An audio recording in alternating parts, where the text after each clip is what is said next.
Taking 3 of 4 from the Twins in Minnesota was a great start to the Sox 7-game road trip. But now, they must put that series win aside and focus their sights on the division-leading Tigers. Tonight marks the first of 3 versus Detroit as Robin and the crew rev their engines in the Motor City. They'll try and make a move in the Central Division. Next.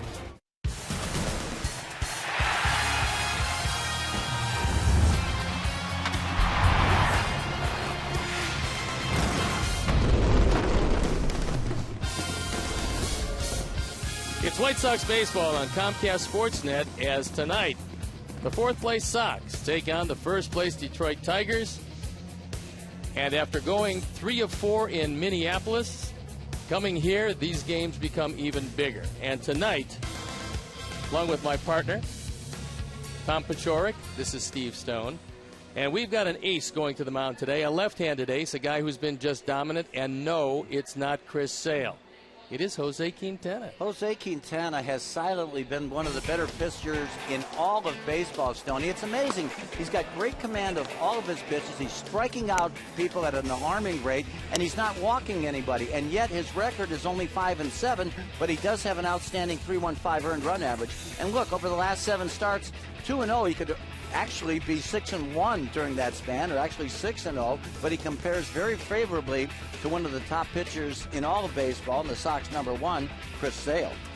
Despite the fact that the Tigers are at or near the top in most offensive categories, since the All-Star break, this is a team that's really struggled. Well, it really is, and it just goes to show you if you're facing good pitching, it should get out good hitting, but these guys are going to unleash on somebody. Hopefully it's not in this series against the Sox. Since the All-Star break, you can see they're hitting just .238 and did not have a good offensive series against the Angels this past weekend, but a lot of guys are in a slump right now, but you got to watch out for one man, and that is Miguel Cabrera. You can't let that guy beat you. To get a little closer in the division race, the Sox are going to have to take on Anibal Sanchez. He's been inconsistent lately, as Game 1 from Comerica Park coming up after these messages.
Sportsnet is brought to you in part by your Chicago area and Northwest Indiana Lexus dealer, who invites you to test drive a Lexus today.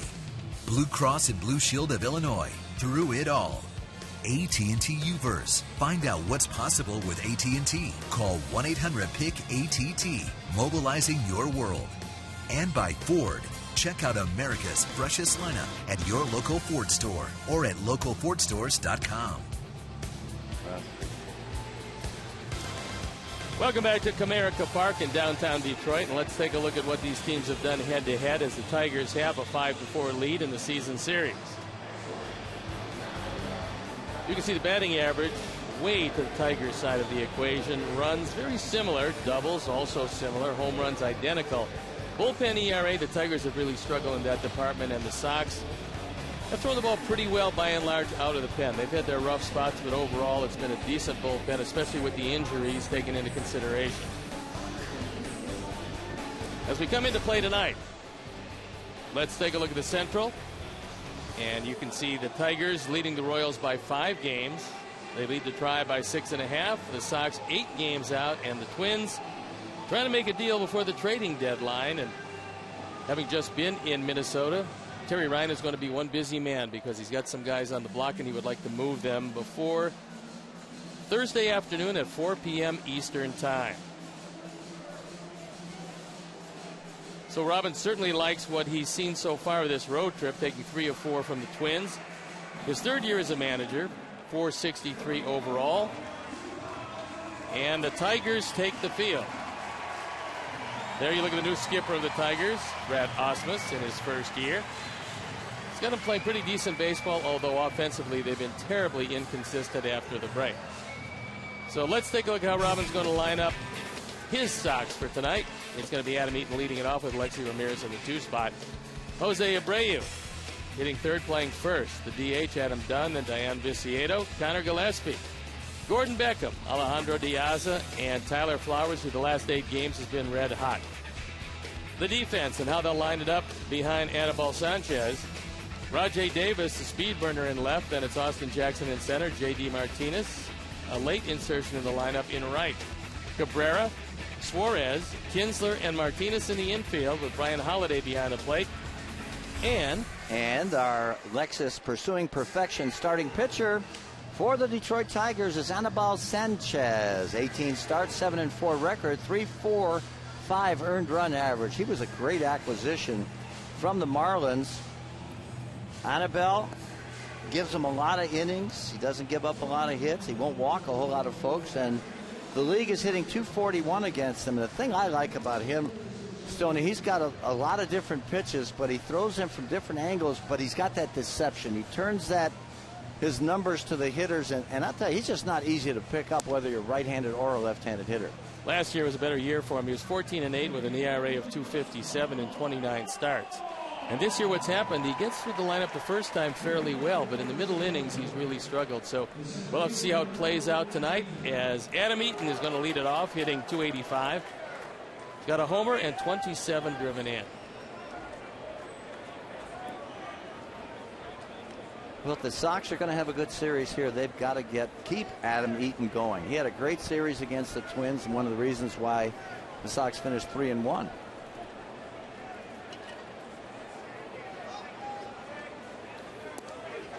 First pitch of the ball game off the outside corner. Sanchez making his 19th start, throwing 107 innings overall. And that ball fouled off to the left. So we had some rain before game time. It really didn't come down all that hard, but hard enough where they had to cover the field. But the fact that it's starting on time is a pretty good sign. Not a whole lot of blue skies. Or the aforementioned blue clouds you talked about. That's very unusual. 2-1 count to Adam. Well, 3 fastballs, 2 away, 1 up and in.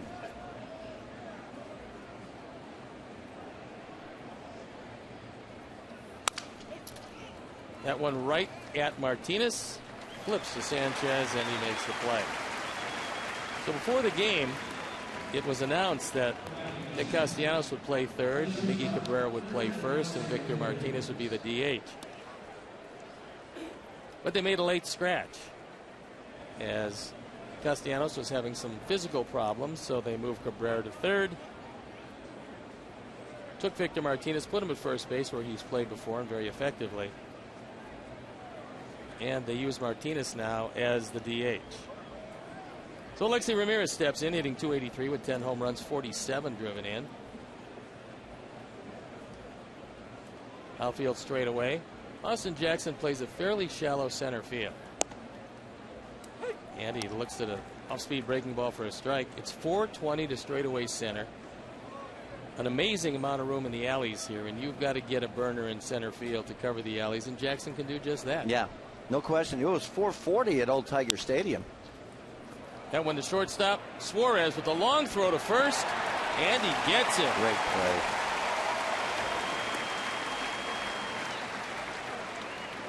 Well, Cabrera's playing in because, as you might think, Sox might be tempted to bunt on him. He hadn't played third base much this season. But a great backhanded stab by Suarez. Boy, he can catch it and throw it. And I'm sure they're real happy with him. I was talking to Willie Horton, former Tiger great. He said this is the guy to play shortstop right now since Iglesias is out with those shin injuries. Yep. You get 2 stress fractures, one in each shin, and put them out for the year, and ruined all of their planning. But I talked with one of the greatest of all time, Omar Vizquel, who coaches now for the Tigers, about Suarez, and he said he doesn't have the most range you'll ever see, but he's got a strong arm. He gets rid of it quickly and gets himself in a position to make the throw, which is critical on a play like you just saw with a very fast base runner Ramirez going down the line. So Jose Abreu comes in at .294, 30 home runs, 79 driven in. He fouls that one off to the right. Well, if you have to pick a guy to work with your infielders, I can't think of anybody better. Now, Omar was absolutely outstanding. He what certainly is a student of the game, and he said that what he appreciates of Suarez was something that he did because he didn't have a real strong arm, so he had to round off his path to the ball and get himself in a position to let it go. How about the combination that you had with him and Robbie Alomar when they were with Cleveland together? They were like 2 magicians out there. Only played together 3.5 years. Might have been the best combination ever, although there's a lot of people who would argue best ever, but they were right up there. 2-0 fastball fouled off to the right. Well, Abreu looked great in Minnesota with these 2 strikes on him. He got behind the count. He got a number of base hits.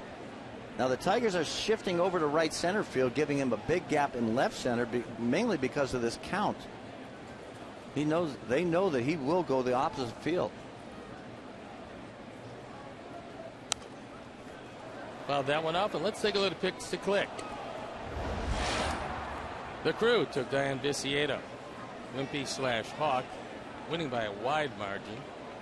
Took Tyler Flowers, and I am casting my lot with Alejandro Diaz of the evening. Gutsy calls tonight. I like it. Finally. That one just misses off the corner.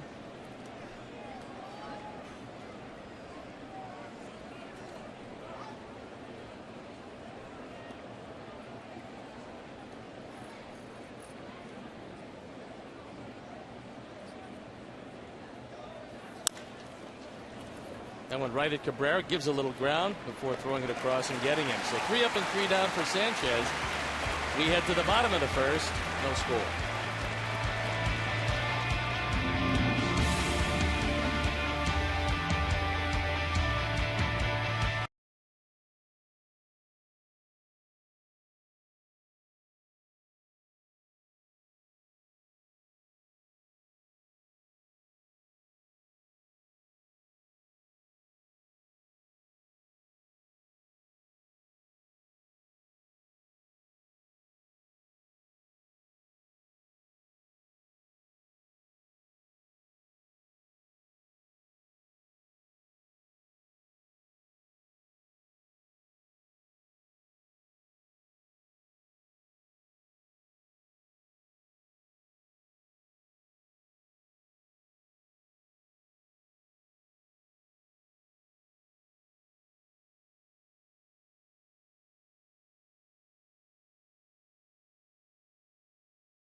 Stanton, Davis, and Kinsler at the top, with Cabrera, Martinez, and Hunter in the middle, followed by J.D. Martinez, Holiday, and Suarez rounding it out.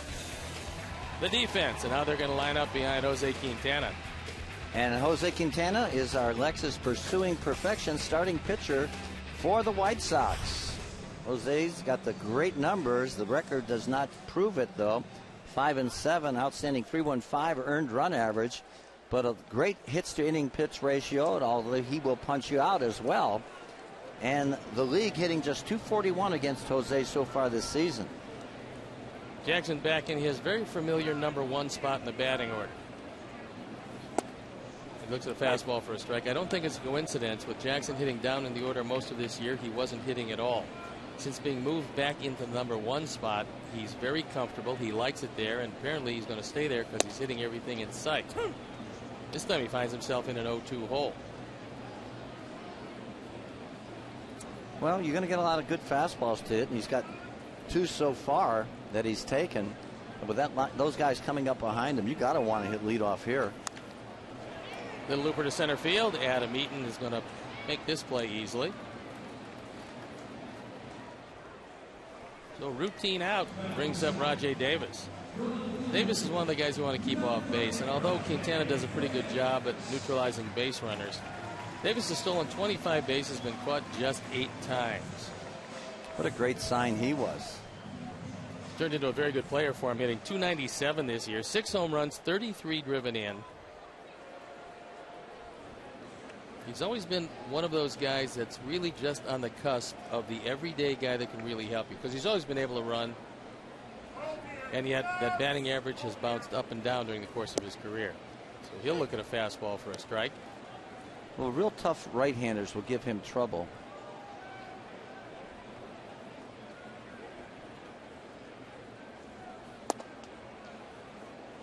One misses low and in. Count evens at 1-1. 65 degrees at game time. The wind almost no factor at all.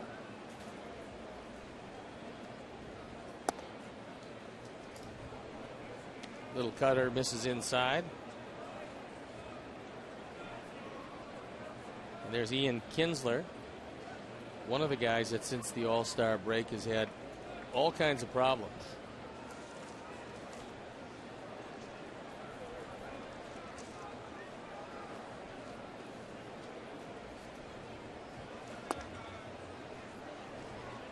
And Jose falls behind 3-1.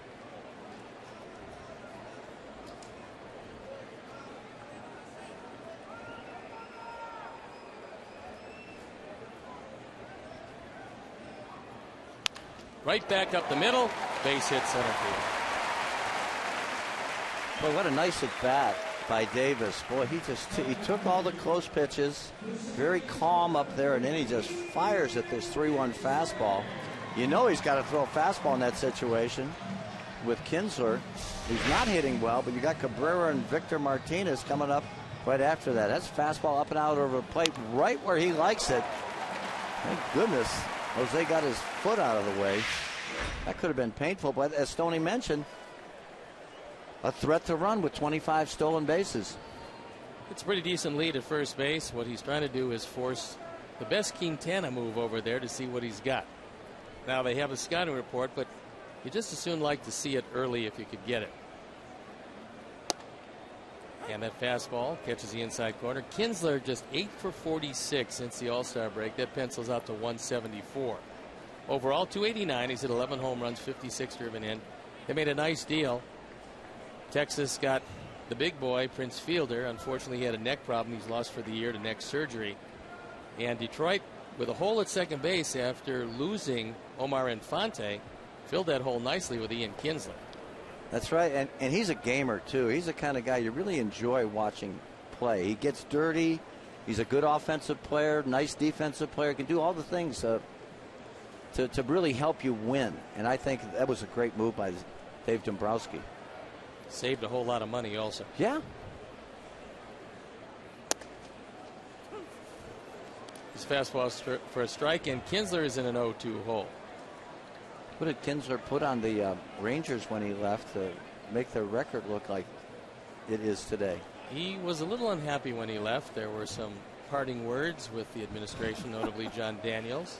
I'll tell you what, they've messed things up. And they let Nolan Ryan go and this guy go. That high fastball out of the zone, and Jose probably gets more mileage out of that one single pitch than any pitcher we've seen this year. And it's great to throw with 2 strikes. You know, the hitter's in that protect mode.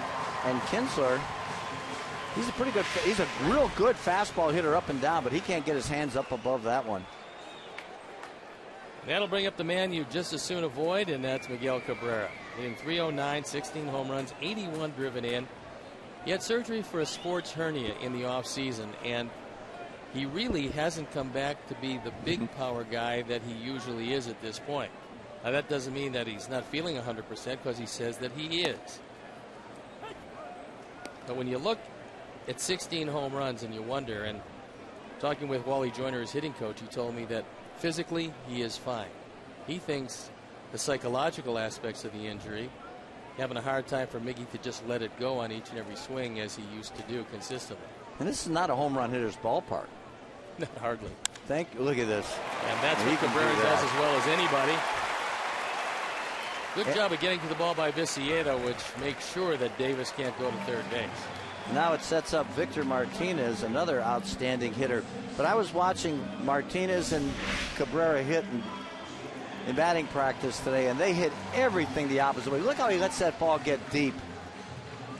Hands before the barrel of the bat, little inside-out action, head right there on contact. All you kids out there, do that. If they would all do that, they would have to have a psychiatrist for every pitcher. Every pitcher. Because you couldn't get anybody out. He's unbelievable. As Victor Martinez steps up, switch hitter hitting .320. .393 is a right-hand hitter. .294 is a left-hand hitter. 21 home runs, 57 driven in.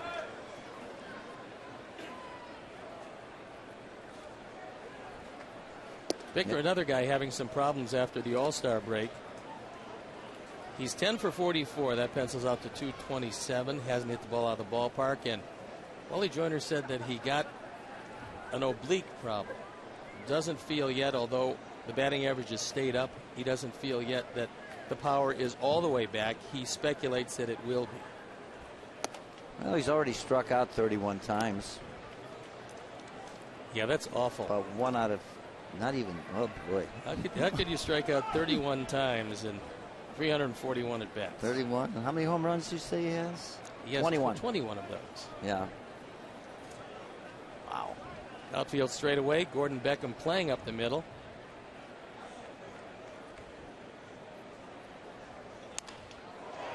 Fly ball to center field, and Adam comes in a couple of steps and makes the play. So Tigers with 2 hits, but they leave a pair, and we'll head into the top of the second inning. No score.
In the game brought to you by Miller Lite.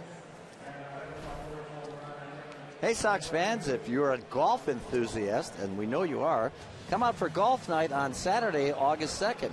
All golf enthusiasts can purchase specially priced tickets, and the first 1,000 fans to purchase will also receive a Paul Konerko golf towel. For tickets, visit whitesox.com/golf. Adam Dunn steps up, 15 home runs, 42 driven in, hitting .229 overall. Hasn't had a whole lot of luck with Sanchez, hitting .212 lifetime. 7 hits in 33 at-bats, and surprisingly has yet to take him out of the ballpark. And that high fastball, if he stays there, I don't think Adam will hit that one out of the park. Chances are, you're right. Adam, much better low fastball hitter. Soft breaking ball fouled off to the left. Well, he can hit that one out. That was a hanging breaking ball. Sometimes Sanchez will get away with a lot of bad pitches because he's got that deceptive motion. He's been a pretty good pitcher wherever he's gone. The Tigers just barely outbid the Cubs for his services as a free agent.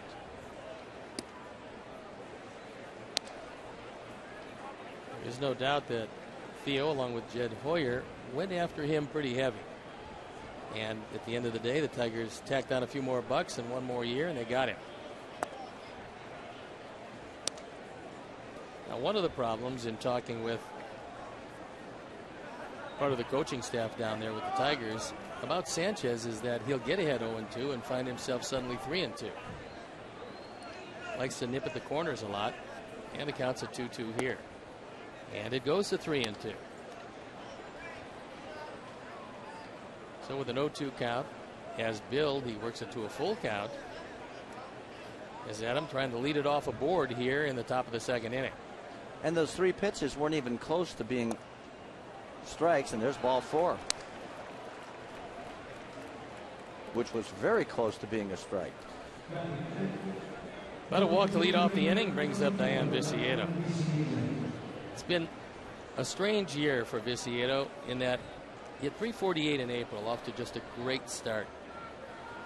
And all of a sudden in June hit .163. Here in July hitting .213. And he admits that he's got to get more consistent. He believes that he can get a whole lot better. As he looks at fastball for a strike, he comes in. .237 with 12 home runs, 37 driven in. Well, in Minnesota, he had 4 hits in 1 game and 0 in the other 3 games. So, you know, he's hard to figure out.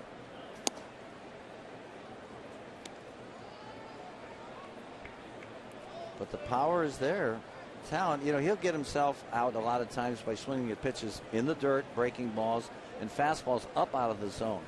He gets a little bit more strike conscious like Abreu has, then he'll do a lot more damage consistently. Fouls that one off, and the count moves to 1-2. I think it's very difficult for all young players who have power to come into this league and realize that Major League pitchers are good enough where if you're swinging at their pitches early in the count, you're not going to do anything. Yeah. You have to have the patience to believe that you can get your pitch and hit it hard and not be afraid to strike out. Yeah, your career is predicated on the count. 2-0, 3-1, you're going to be good. Threw a fastball right by him, and so the first strikeout of the game for Sanchez. Boy, Sanchez has got that easy motion. And right there, he just fires it on the outside corner just above the knees. Dayan cannot come close to that one. Last year, Annabelle was 4th in the Cy Young Award voting. So he had just an outstanding year overall. This year, not quite as good as Connor Gillespie looks out at him. Connor hitting .322 with 4 home runs, 37 driven in. Outfield playing him straight away. With some of the teams we've seen lately and the shifts that they put on, the Tigers are not all that much of a shifting team.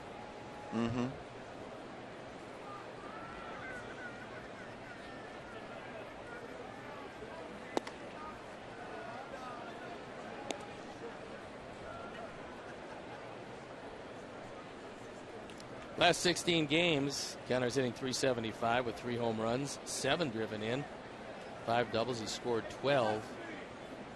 And he's mostly sprayed the ball all over the field. And that's why they're playing him exactly that way. They're really giving him the left field line, playing a little bit more to pull in right field, but there's a lot of spaces to get hits. That one lifted the left field, and an easy play for Davis as he shades his eyes and makes the catch. I thought it was interesting because I think many times the shifting of the fielders will tell you where the pitch is going to come. They were playing him exactly straight away until he got to the 2-0 count. And then Austin Jackson moved a few steps to pull, thinking like, okay, he's going to get a fastball, probably get a good swing at it. As it turned out, he lifted it to left field. It was not a good 2-0 swing, no question. Gordon Beckham steps into .225, 7 home runs, 30 driven in. It could very well be that Gordon is sitting in the 7th spot because he's had good luck against Anibal Sanchez. Only faced him 6 times, but he's 3 for 6. He has a double. Nobody in the Sox lineup has hit the ball out of the ballpark against Sanchez ever. That's somewhat surprising because this has been a powerful lineup for a few different years.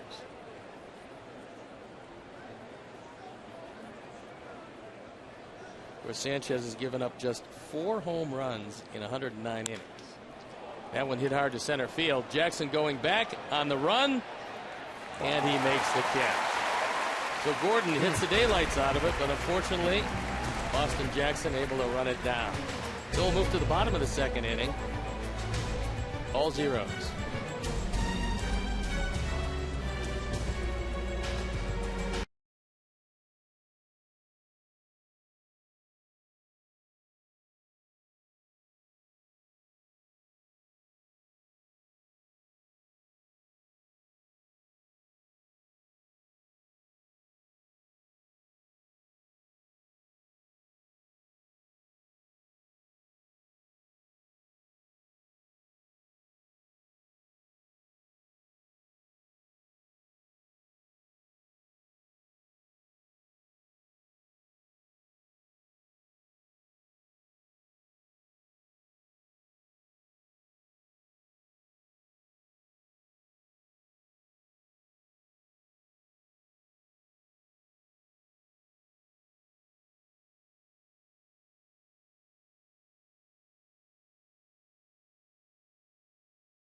Hawk and Stoney, and watch Chris Sale light up the Rangers. All you have to do is tell at CSN Chicago on Twitter or Instagram why you love the White Sox with the hashtag SoxLove contest. This ends on Sunday, so hurry and get in the zone with Hawk and Stone. I like that. That even almost rhymes. That is, yes, it does almost rhyme. Oh boy, who wrote that one? Don't ever let me read that again. That'll bring up Torrey Hunter, hitting .271 overall, 14 home runs, 60 driven in, and he starts it off with a base hit. Casieto going over, gets it back in. The big turn by Hunter at first base. That's the 3rd hit of Jose Quintana. Well, the right approach. They have the Tiger hitters, 1 up the middle and 2 to right field. Torrey Hunter's just been a godsend. I know the Angels did not want to let him go. Tigers picking him up. What is he, 39 now? And look at him. Doesn't have a wrinkle on his face. Doesn't have a worry in the world, and he's just an outstanding player still to this day. He's also been a leader in every clubhouse he's ever been in. Wonderful teammate. That'll bring up J.D. Martinez. He's having a very good year. Hitting .317, 13 home runs, 44 driven in. Houston decided that they wanted to go with some youngsters in their outfield. They sent Martinez down to AAA. The Tigers, needing a right-handed power bat, figured maybe a change of scenery would be the best thing to happen to JD, and it's worked out that way. He looks at a fastball for a strike. You know, we're getting to the point, Tom, where, although you'd never know it by tonight in the 65-degree temperatures, we're moving into the dog days of August. It usually is hot, and usually it will be hot wherever we go. I just want to know, do most hitters change the weight of their bats? Do they go down on the weight of their bats as we move into the dog days of August? I think it varies with the hitter, Stoney, because for example, I used like a 35-inch, 35-ounce bat, but I choked up 3 inches, so I felt like I had 35-ounce wood, and it weighed only 35 ounces to the field. Now, I think a lot of guys may drop an ounce or two, but I didn't feel comfortable with that, so that's just me. But I would say for the most part, probably yes. But this is where you do your damages in August. That's when the ball flies out and the pitcher should be tired. That one sliced down the line away from Viciedo. Rattles around in the corner. Hunter's going to score. Martinez is on his way to third base. And he'll pull in with a stand-up triple. His 45th run batted in, and the Tigers are on top 1-0. He wasn't even supposed to be in the starting lineup. There's another hit to the opposite field. That was an inside-out swing by Martinez. Little cutter in, hands before the barrel of the bat. Look at this, slicing, and takes that peculiar hop, rattles around the boards, and an easy score for Hunter and a triple for Martinez. And Robin has the infield in at all 4 positions. Another element that Holiday brings with him is that he can bunt. He's a very good bunter. Not this time. Skied to left field, well hit. Plenty of room for Diaza. Martinez tagging up. He will score without a play. And the Tigers go on top 2-0. So a sacrifice fly for Holiday, who drives in his 8th run of the year.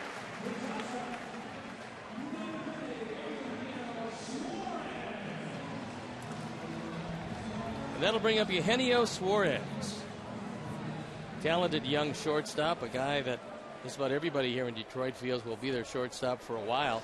I guess it has to do with Iglesias and just exactly how he'll be coming back from 2 stress fractures, 1 in each shin. Suarez looks at a fastball for a strike. He's hit 3 home runs. He's driven in 11, and they've loved his defense.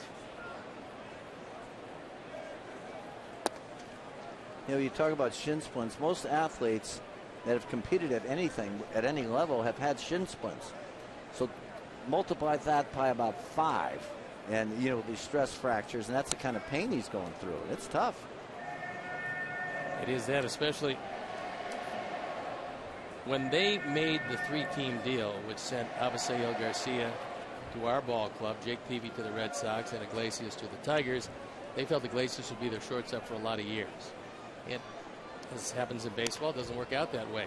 Little blooper into left center field. Nobody can get to this. And it goes as a base hit for Suarez.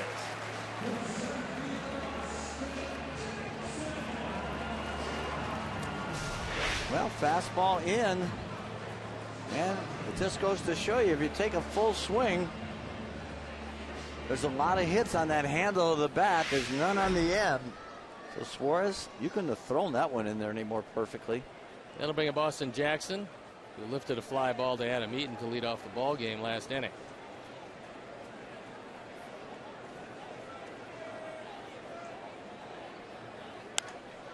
Fouled that ball off. He came over an interesting trade. He was an untouchable, the quote untouchable in the Yankee organization. Yeah. But the ballparks dictated that Curtis Granderson, who was a pull hitter, would thrive in New York in the new Yankee Stadium. And here, Granderson wasn't a burner in center field, but Austin Jackson was. So they made a deal. Worked out very good for both teams. Now Granderson is over with the New York Mets, but Austin Jackson stays here, where he's done a very good job. Interesting part, he just couldn't get it done down in the order. He was hitting 6th. For some reason, didn't like it. moved him back up to 1. It coincides with his resurgence this year, and they've got to have him on base so the big guys can drive him in. And plus, he's going to get a lot more fastballs to hit in that number 1 spot with the big boppers coming up behind him.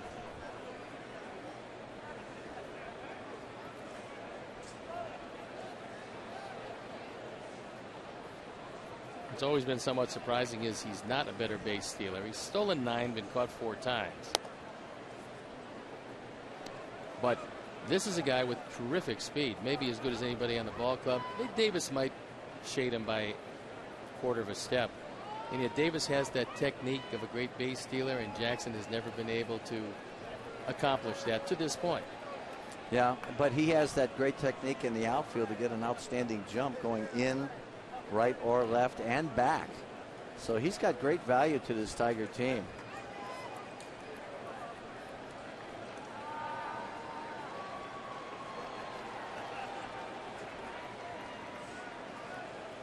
One out here in the second inning. Tigers have already scored a pair. And Jose falls behind 3-1.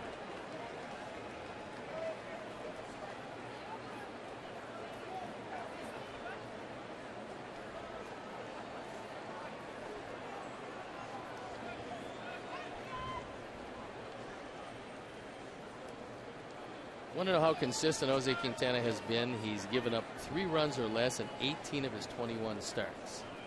So normally when he goes out there, as you look at his career against the Tigers, of 2-1 with a pretty good ERA in the low 3s, especially against this offense. Normally he will keep you in that game the whole way. Give you a chance to win. That one hops over the glove of Ramirez, who tries to backhand it. And it will probably be a base hit.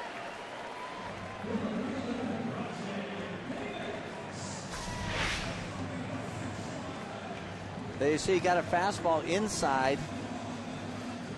And yeah, there's bad hop right there. Fast infield here in Detroit.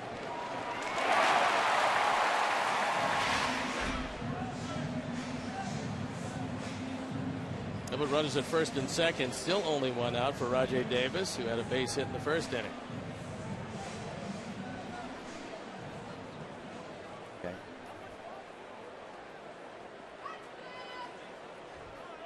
Boy, Rajai Davis had a great at bat his first time up. He took all the borderline pitches, worked the count to 3-1, then hit a bullet up the middle on a fastball away. 6 hits early in this one against Jose. And Davis fakes as if he's going to bunt. We saw Gillespie back at third. But pulled the bat back and took one down and out of the zone.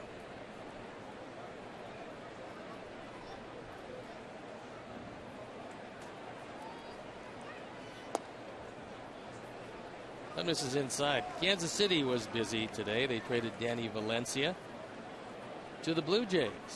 They got back 34-year-old catcher Eric Kratz and Liam Hendricks, a pitcher that you might remember from his days with the Minnesota Twins. Ground ball to short. Ramirez has it over to Beckham for 1. Back to first. Yes. Oh. He's safe at first. I don't know about that one. Boy, what a job by both Beckham and Alexi. Ball hit very hard off the bat of Rajai Davis. Boy, he's flying down that line, too. Take another look. Quick. And what a pivot. Barely touched Beckham's glove, and that is bang, bang. Jim Timmons on the call, and Robin is looking over into the dugout. I think he got him. He didn't quite get the front of the bag. Look at this guy getting down the line. That's where he didn't look like he hit the front of the bag, so I thought they may have gotten him. Apparently not. Robin has gone back, so it'll leave runners at the corners and 2 outs here in the second inning for Ian Kinsler.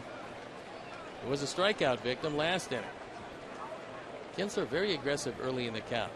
Loves first or second pitch fastballs, would prefer them middle in.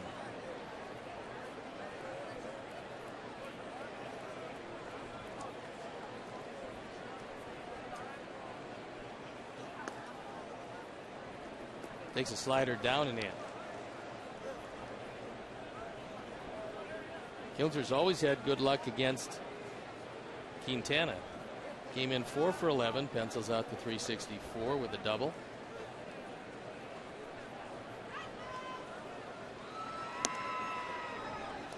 A changeup floats high and outside.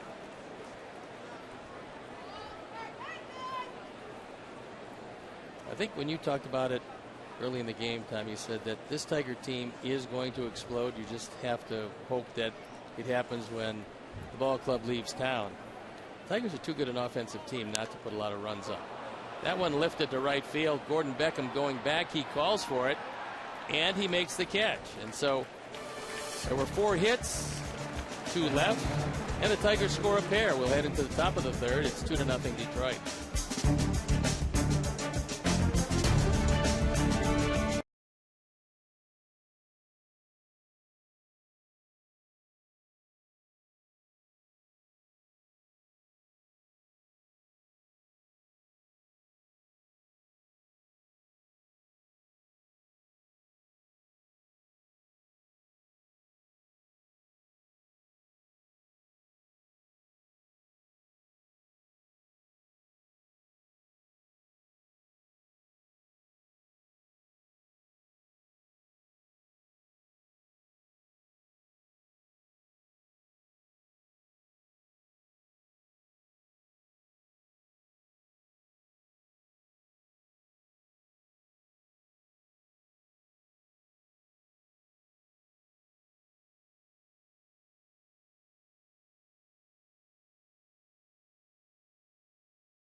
Fan photo for a chance to have it shown on our broadcast later in the game. Brought to you by AT&T. You can't have too many of those face painters. You ever done that? Oh, yeah. When are you going to take it off? When I'm ready. Alejandro Diaz looks at a fastball for a strike. He's hitting .232, 5 home runs, 25 driven in, and shark. That's, yeah, it's like a similar facsimile of a shark. Fly ball, right field, easy play for J.D. Martinez. He comes out and makes the play. Well, we're halfway to Christmas, Stoney. Yes, we are. Did you get us any gifts? I did. Yours is in the mail. Well, I'd like to say to all the Polish people in Chicago and, of course, Hamtramck, a very happy Wesoły Świąt, or Merry Christmas. And that Hamtramck is just down the road, and 2 miles from here. That is the place that has a statue of Tom Paciorek. I don't think so. 15 kids in the family? Just 8. How many kids? We only had 8. Tyler Flowers steps in at .243, 6 home runs, 33 driven in. Tyler really swung that bat well in Minnesota. He was on everything. In the last 8 games. That's good. He's been hitting the daylights out of it as he looks at a fastball, and the count goes to 2-0. And he's been getting a lot of favorable counts, too. I think his vision, as you pointed out, is so much better now. Doesn't that go hand in hand with a batting average that starts to rise consistently? Yeah, can't hit what you can't see.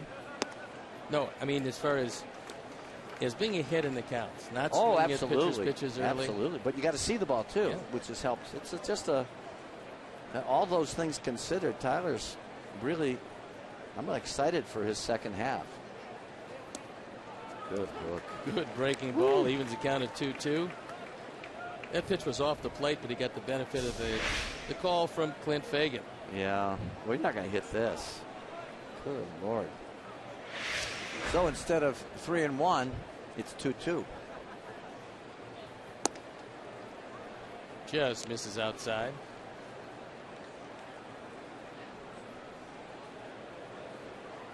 Full count with Adam Eaton in the on-deck circle.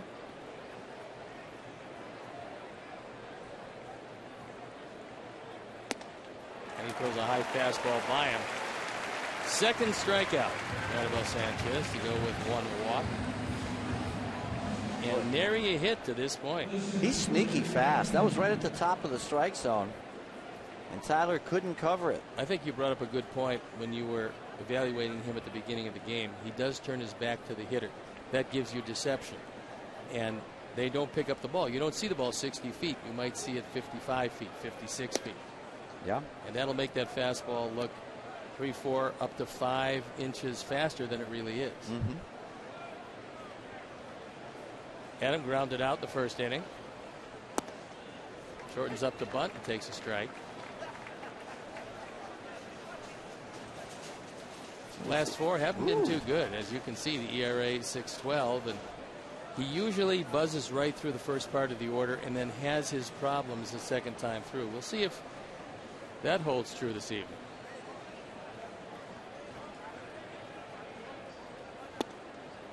Well, if he's trying to nip too much, you know, that eventually will catch up to you during the course of a ball game. You know, you said early on he was getting ahead 0-2, and then all of a sudden it's 3-2. A lot of pitches that unnecessary. You also get to the point, you know, with the vulnerability of the Tiger pen, although with the addition of Soria now as a guy who's not going to close, at least for the moment. He'll pitch in the 6th, 7th, possibly the 8th inning. But if you're going from 0-2 to 3-2 a lot, that pitch count is way up, and you're going to leave the game a lot sooner than you'd like. A lot sooner than Brad Ausmus, first-year skipper, would like. And Adam, another battling at bat, which is something that he is prone to do. Well, I think if the Sox are going to have a good series here in Detroit, Adams got to get on base. Got to set the table for those guys coming up behind him, the RBI guys. And he's running to a full count with Adam Eaton.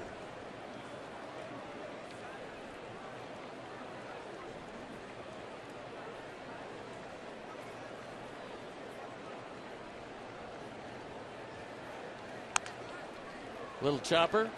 On comes Suarez and throws it away, and Adam will head to second base. That will probably be an infield base hit, E6.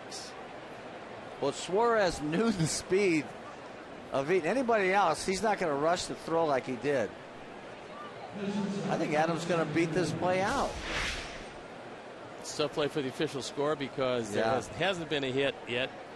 And I agree with you. I think he probably beats the play out. But it becomes a moot point as the underhand flip. Yeah, no chance. Goes way by Martinez. Yeah. And it does go base hit E6. Oh, single. Yeah, base hit E6. For Suarez, his 5th error of the year, that coming in his 42nd game. Now here's a question for you, Stoney, as a pitcher. Now, Sanchez has got 4 pitches. Now, he seems like he wants to throw all 4 pitches to every hitter that goes up there. Is that a wise thing to do? There's a lot of pitchers will tell you that they want to get the feel for each and every pitch. But I had a wonderful pitching coach in Baltimore named Ray Miller who told me, take your fastball and one of your off-speed pitches, either your slider, your curveball, or that rotten changeup that I had. He said, pick another pitch besides your fastball and establish that. And excuse me, swing, and it goes foul. Thank you. And there was a break. And Martinez able to get to that ball a step earlier. It's out of the inning.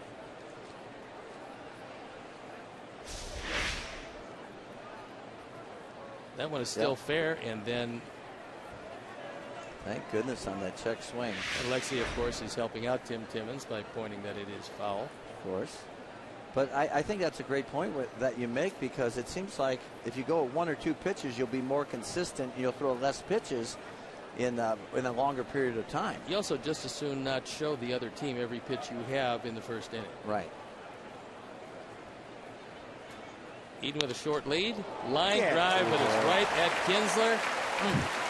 A tough break for Alexi and kept off the board here in the third. So we'll move to the bottom of the third inning. It's 2-0 Tigers.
August 20th for Dentistry Night.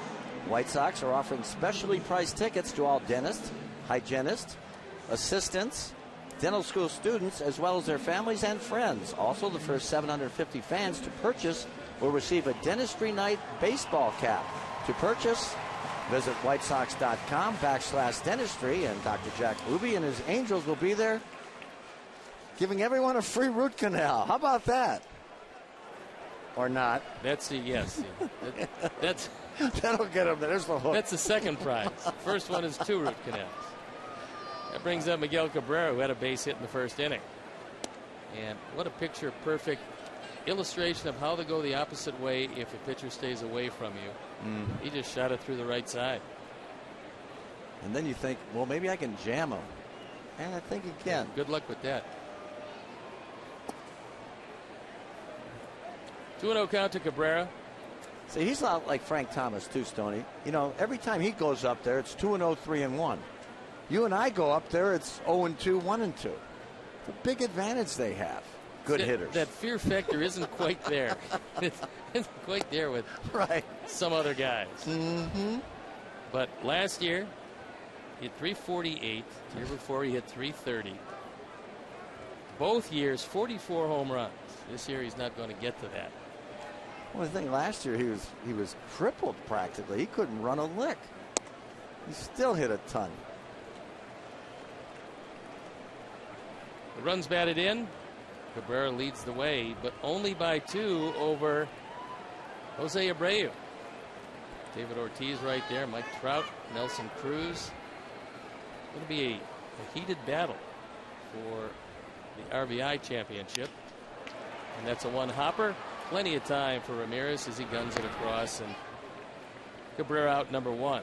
Well, that says a lot, too, for Jose Abreu, because Miguel Cabrera's got a lot more opportunities to hit with runners in scoring position than Jose has so far this year.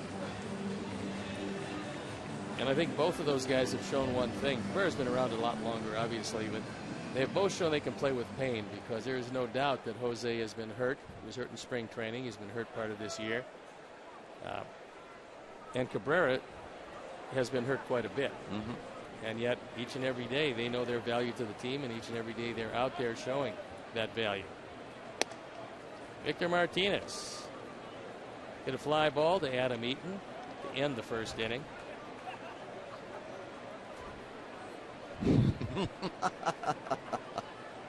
He's telling him to run.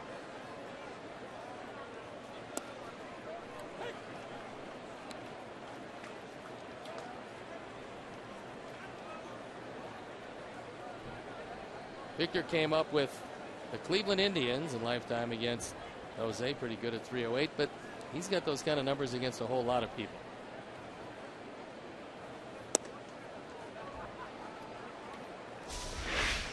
And this brought a laugh from my partner. You think Cabrera's paying attention to him? You think Cabrera ran any harder because Lexi took his time? Yeah, nope. Well, you know the thing about Cabrera, you don't want him to run all out because if he pulls something, there goes the season. With his problems he had last year. We both had a chance to see a guy that I know I have a tremendous amount of respect for, and I know that you have always loved the guy, and that's Jim Leyland. He was here before the game today, the former skipper of this ball club, the former coach of the Chicago White Sox.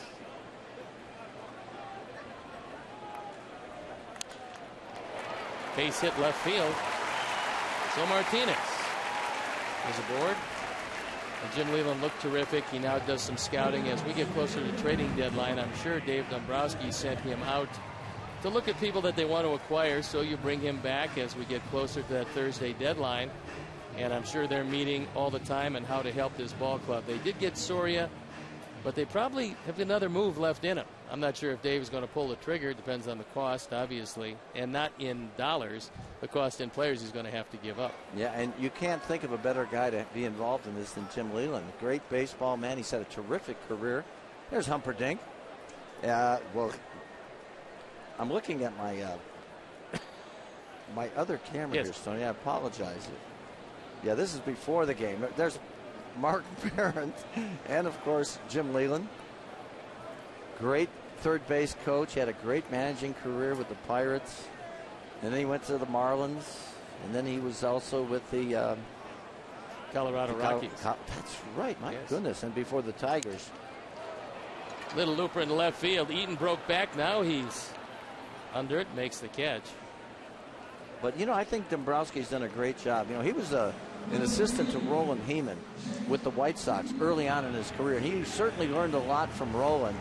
And I'll tell you what, he has parlayed that into a fantastic career with Detroit. He's one of the few guys still that holds the title of president and general manager, and he can handle the business side, he can handle the sports side. He's been very aggressive, and he works for a wonderful owner in Mike Ilitch that says pretty much, look, if you want him, go get him. And he's smart enough to know that he trusts his baseball people for recommendations in making trades, and so far it's worked really well for him. That's part of the art of any general manager is trusting your scouts. First of all, hiring the scouts that are really good, and then trusting them. Because it's impossible for you to see all the people involved, whether it be trades or free agent acquisitions. Yeah, John Sherholtz did a great job of that with the Atlanta Braves, and of course the late Jim Fregosi was his right-hand man for many years. J.D. Martinez, who tripled in the first run, steps in for the second time. Drove in his 45th run of the year. In the outfield, fairly much straight away. That one fouled off. And getting this guy right here, a brilliant move. Good grief, the guy's hit 317 coming in. Oh, actually he's up to 320 now with that base hit, and you just don't make moves like that anymore. There are so few 300 hitters in Major League Baseball nowadays, and this guy's one of them, and a guy that nobody wanted.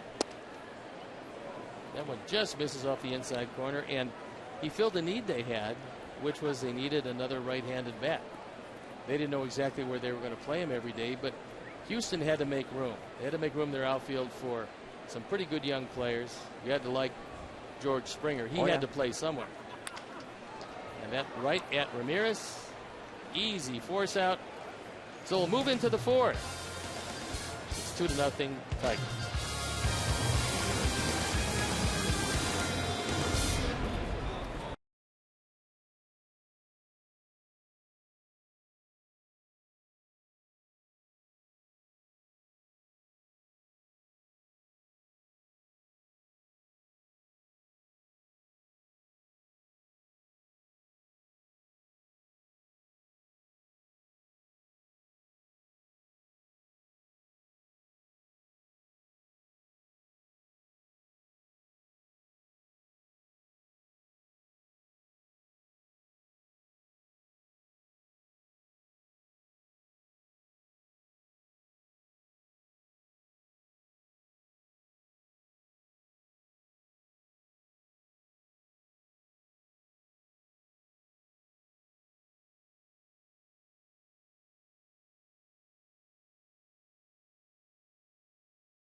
Camp in Bourbonnais, where they'll be discussing all things Chicago sports with surprise guests and Bears updates you can only get from Capman, Haw, and the crew. Cap and Haw live from Bears Camp at Bourbonnais tomorrow from 9 to 12 on CSN. Who do you think those surprise guests are? You don't know because they're a surprise. Butler, my favorite kicker of all time. And a Georgia man. Might be there. Good curveball for a strike on the first pitch. Jose grounded right at Cabrera the first time up as he fouls this one off to the right. I was talking to Wally Joyner before the game from Stone Mountain, Georgia. Kevin Butler. He was a good hitter. Oh, yeah. What a great. Yeah, he was really good for a number of years. Dominic Brown from the same high school as well as Kevin Butler. I'm going to ask you the same question that I asked Wally Joyner. See if you're close on the answer. There's a base hit to right field, and that looked a whole lot like what Cabrera did. And that's his two-strike approach. It's 2 strikes, even though the pitch is down the middle. He's not thinking about hitting it out of the park. He's thinking about taking it to right field. I'll tell you, he is not afraid to hit with 2 strikes. It's amazing for a big guy. You know, the count doesn't necessarily dictate what he's going to do, as Miggy is going to go play a little Roman's right field here. Well, he's going to go out and do that because Brad Ausmus, who's in his first year, but realizes that Cabrera has the worst range of the 3 infielders that are non-first basemen. So you might as well put him with the least ground to cover. You leave your shortstop at shortstop, which is wise. That's why Suarez is there. And Kinsler playing straight away at second as Adam Eaton steps up, and he drew a base on balls in the second inning. Be interesting to see if a ground ball is hit to Cabrera, because he's not used to, well, he is used to making that throw from first base too, so that's a good move. Really good. Throwing from the right side of the field. And that one misses inside. 2003, Cabrera played on that Marlin team that was so good and eliminated the Cubs that year, coming back from 3-1 down. And they asked him, can you play right field? He said, sure. Never played right field before, and that's where he played in the playoffs. It's pretty amazing because you could see as a young man, and I believe that out of Venezuela, as a 16-year-old, they gave him $1.6 million, which was unheard of at that point. But they could tell as a young man how good a hitter he was going to be. Yeah, one of his mentors with the Marlins was Bill Robinson, a great friend. Passed away recently, but he's the one that got Miggy to get a little bit closer to the plate. He was way off the plate when he first came up. Now all of a sudden he's got more pitches that he can hit out of the ballpark and drive to all fields. And a 2-2 count on Adam Dunn. Outfield very deep all the way around.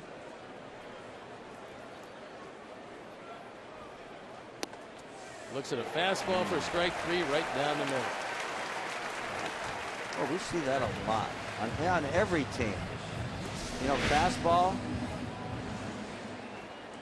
right there.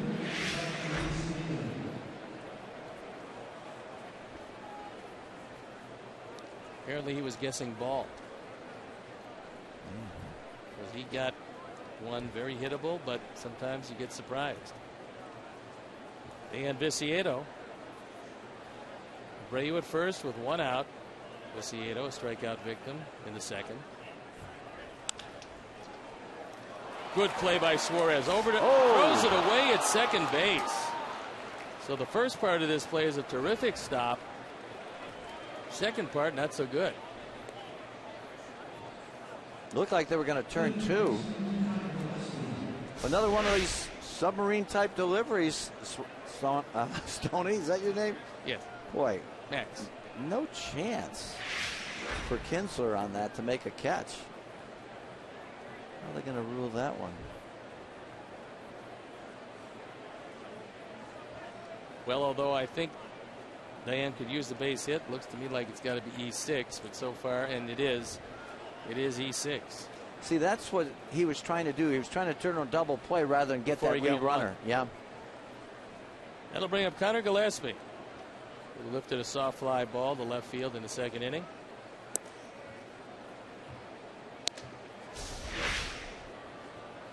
Yeah, he's in pretty good position right there, but his body is turned way to the right where he can't make an accurate throw to second base.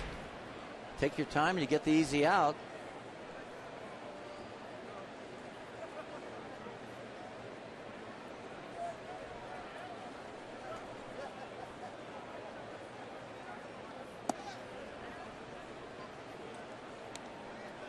I think that last play was an illustration of a young shortstop because he probably wasn't as aware of the speed of Abreu as he should have been, because had he been, he would have realized that you can take your time, get the out at second. If you get two, it's a bonus, but you have to come away with at least one after making a nice stop like that. No question. Now here is Connor Gillespie in the catbird seat at 2-0. Ups that ball foul.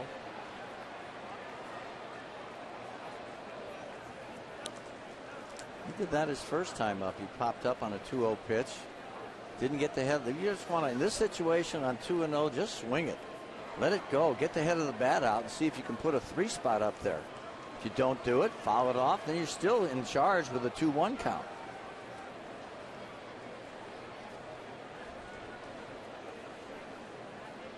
This Tiger defense has been good at times, just not great. That fastball in on his hands. Pretty good spot at 94. Yeah. Hey, he tied him up pretty good right here. He might triple him up with the fastball.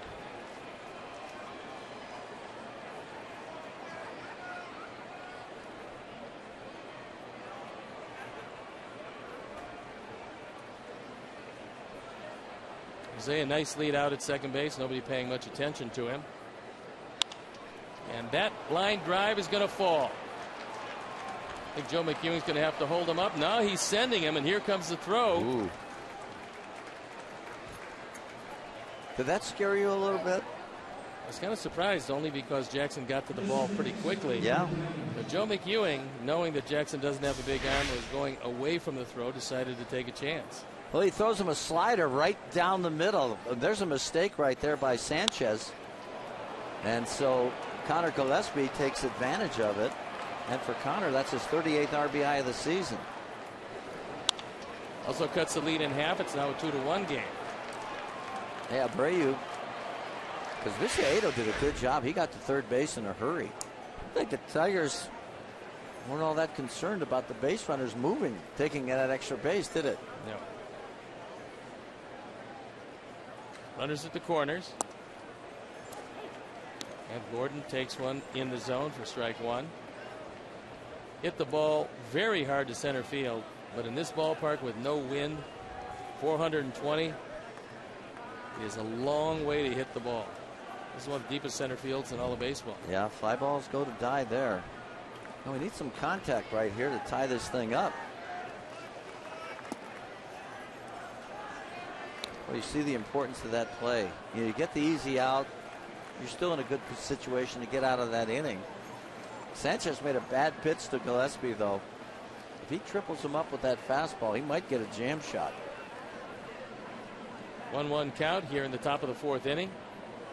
It's a 2-1 game. Tigers on top. Sox with a chance with only one out here in the fourth. Tied up on a fly ball. No. Checked his swing, and Holiday wants the appeal to Tim Timmons. He said he didn't go. Gordon has 4 sacrifice flies this year. That actually ties him for the team lead with Jose Abreu.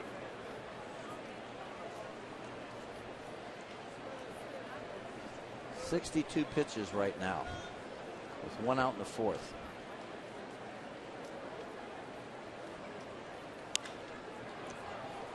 That one hit shallow left field. Davis got a bad jump. And here comes the throw to second base. They're going to concede the run. And it goes to sacrifice fly for Gordon Beckham, his 5th, and he takes the team lead. I'm surprised right there, too. I think he had a shot at him at home. Well, it appeared from the look that I had at Anibal Sanchez, who was backing up behind the plate, that he was not particularly happy with his choice. No. There's no urgency there on the part of Rajai Davis. You know, the thing about it is, Tony, he caught it over his left shoulder, too. But that's an easy play. You catch it coming forward over your throwing shoulder with two hands. You got to play it home. It's going to be bang, bang. And to just throw it into second base, that's just conceding a run. And the air does come home to score, so that's an unearned run, but it ties up the ball game. Sanchez. What a lackluster inning. And I mean from an effort standpoint, what I've seen this inning for Detroit.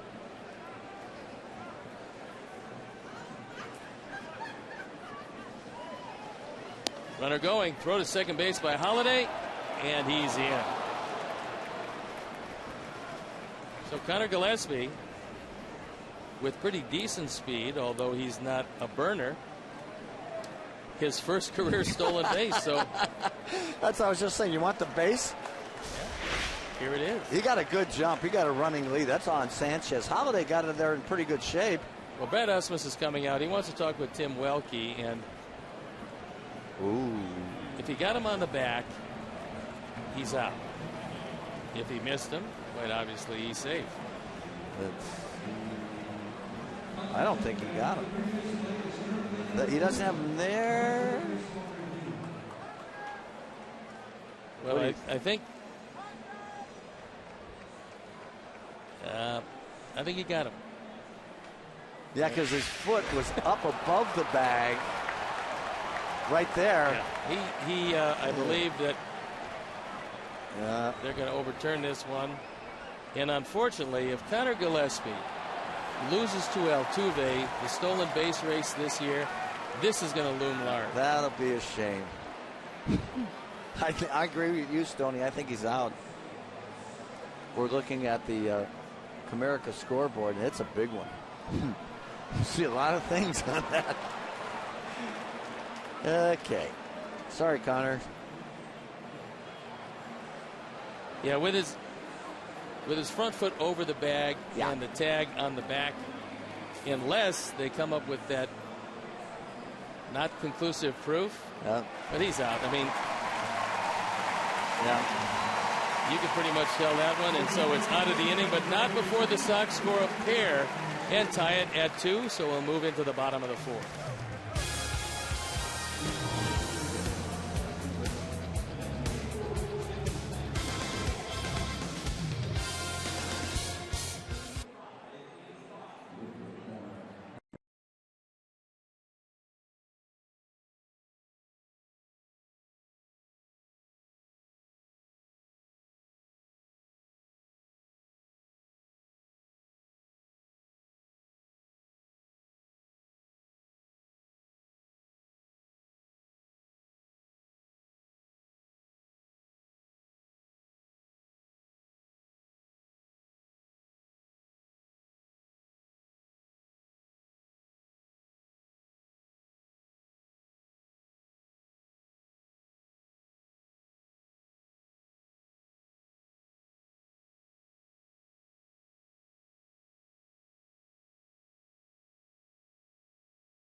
They're all inclusive with purchase. You receive a game ticket and can enjoy an all-you-can-eat buffet by the Bertucci boys. They'll sign autographs too. They're catered by Baseball Buffet, as well as wine and Miller and Pepsi beverages. The patio opens at 9 90 minutes prior to the game and closes 30 minutes after the start of the game. To purchase tickets, visit whitesox.com/patio. I was out there one day last year, and Bruno kicked me out of the beer line because I had too much foam. You don't want to mess with the Bertucci's. I would think that, forgetting the beer line for a moment, it was the 20 breasts of chicken that you ate that probably got me kicked the out. heave-ho. Yes. So visit the Bertucci's. You will eat well. Ryan Holiday hit a sacrifice fly his first time up. Who's the handsome one again? Refresh me. Handsome Anthony. Anthony, that's right. Bobby Bruno and Handsome Anthony. I have never seen Handsome Anthony, but I'll take Hawk's word for it. I've seen Handsome Bobby. Oh.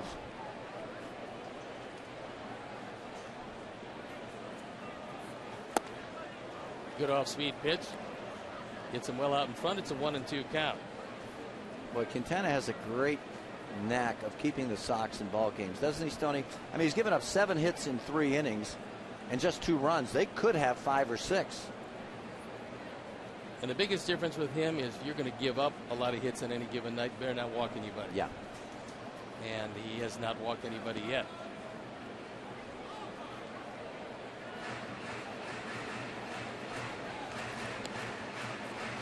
You pointed out Sanchez has trouble in the second time around. It seems to me that watching Jose, he gets better as he gets the feel for all of his pitches as the game progresses. He's been pretty good each and every time out. And the best part of what he does is lets the team hang around for a long time deep into the game. Keeps Robin out of that bullpen. Along with Chris Sale, they're 2 dynamite left-handers. And that one, cutter inside, yanked foul. 4 no decisions his last 4 outings. It's not surprising for a man who had 17 last year and who also just seems to pile up no decisions. Either the bullpen lets him down or the offense doesn't score for him. It's usually not anything that he's done. He's usually thrown the ball pretty well.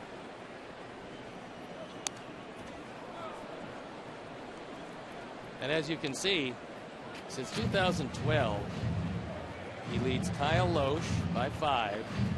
Then there's Matt Cain, who's currently disabled, Felix Hernandez, Matt Latos. 36 no decisions. Jose Quintana. Down the line, foul. Todd Tishner right there to make the call. That one didn't miss by much.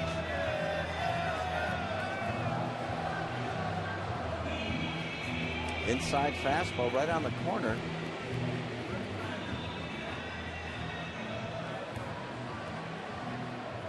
Well, you want to get Holiday and Suarez before you get to that top of the lineup. 8 and 9 to start off the Tiger 4th.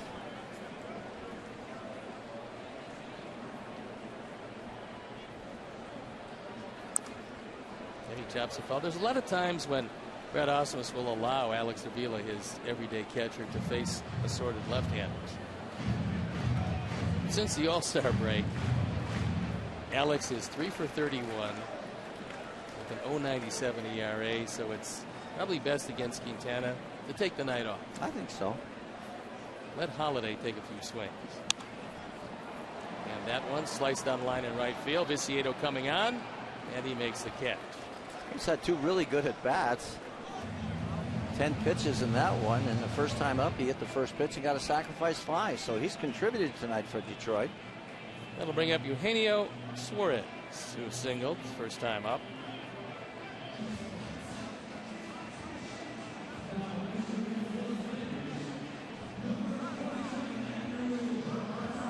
Well, if you can hit 260 and play shortstop, a solid shortstop, although he has 2 errors today, he's been very good defensively.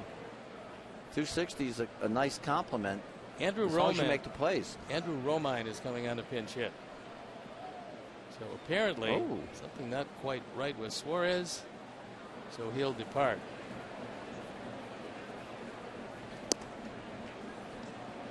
Well, wasn't Romine the opening day shortstop before the Tigers, or he played a lot early on. They got him from the Angels, and he was somebody they thought that they were going to need, and he dumps a base hit into right field.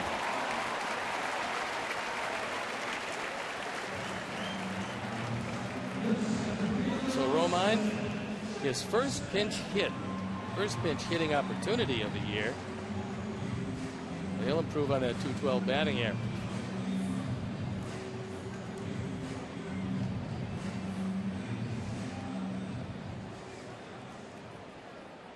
And we'll move to the top with Austin Jackson, who's 1 for 2.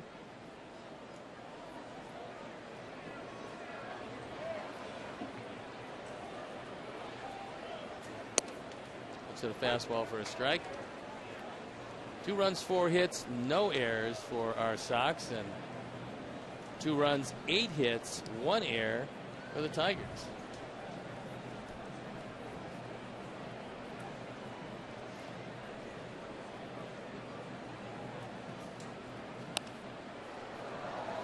Out straight back, and Jackson finds himself in an 0-2 hole. That fastball just ate him up upstairs. The one thing about Quintana too is that he never really gives you the same speed pitch in and at bat. You know, he mixes in that changeup very well with his fastball, which makes the fastball appear that much quicker to the eye of the hitter. A little bit of a cutter, and voila, you got a pitcher. The guy who's around the plate with most everything. And now you have a leadoff hitter, and Austin Jackson, who, when he was a leadoff hitter consistently, was striking out over 150 times a year. Runner going, and that one fouled off. Ooh, I'm glad he fouled that one off. It looked like Romine had a great jump. He went on first move. As soon as he lifted his leg, got a walking lead, and he's gone. Could have picked him off real easily. And that's a big mistake that some pitchers will make. You have to freeze the base runner. Yeah. You cannot allow him a walking or skipping or sliding lead. Yeah, the greatest walking lead of all time. Oh, they got him. And he tags him out, and that's the best rundown you can have where you don't make a throw. Don't make a throw. Or give it and let the shortstop run him back to first. Jose definitely had him. He took a couple of steps and the ball fell out of his. And Alexi is cooling him off now after that 90-foot sprint. Oops.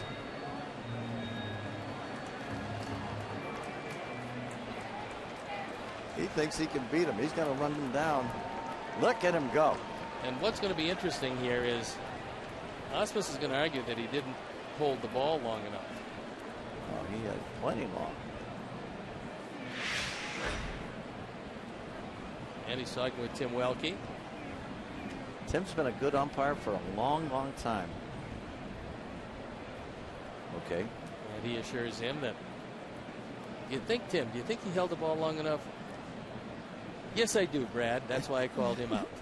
Well, wasn't there a rule that you had to be able to take the ball out of your glove? Under control. Usually it was the outfield. Yeah. Yeah, the rule stated you had to take the ball out of the glove with control. Yeah. But now nobody on and 2 outs. Getting back to where we're talking about that walking lead, Lou Brock had the greatest. He got about a foot lead. All of a sudden, he's just kind of inching his way forward, and boom, by the time you threw it, he was gone. Pop-up slide. Fun to watch. Not if you're on that mound. No. I remember looking over, and he would take a lead, and you're right. You couldn't throw over to first base because it was embarrassing, because if he fell down, he'd land on the bag. Next thing you know, you make your pitch. You look at second base, he's sliding in, and they have no chance to get him. Right. And for those of you who don't remember, Lou Brock, Hall of Famer. Started out with the Cub organization, was traded for Ernie Broglio. That didn't work out well for the Cubs.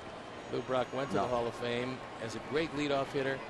Could hit the ball out of the ballpark, a prolific base stealer, and just all around an outstanding player. Tremendous. He hit the ball out of the ballpark, too. You know, one night in Dodger Stadium, I caught a fly ball in left field. I called off Bill Russell, the shortstop, and Brock was going to test my gun at third base. He made about a 120-foot throw. Perfect. I timed it. I came forward, 2 hands, I cocked my arm. I threw a perfect strike, and I got him in a bang-bang play at all. He almost outran my arm from the same distance. That's how hard I threw. No, you had a deceptive arm. Very deceptive, yeah. Like a hand grenade coming in.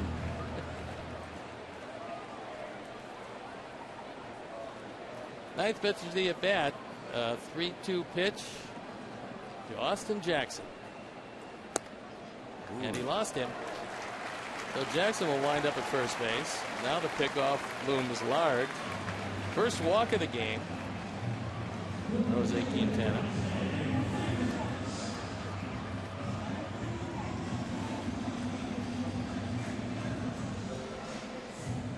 Suarez left the ball game with lower back tightness, and he is listed as day to day. Bring up Rajai Davis, who's 1 for 2.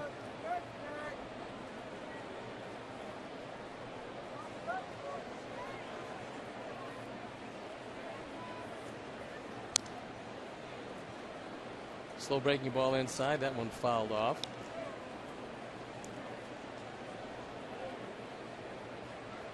Davis taking a long look down to Dave Clark, who was the third base coach, a long-time baseball man, was a very good player. Hit off the bench exceptionally well.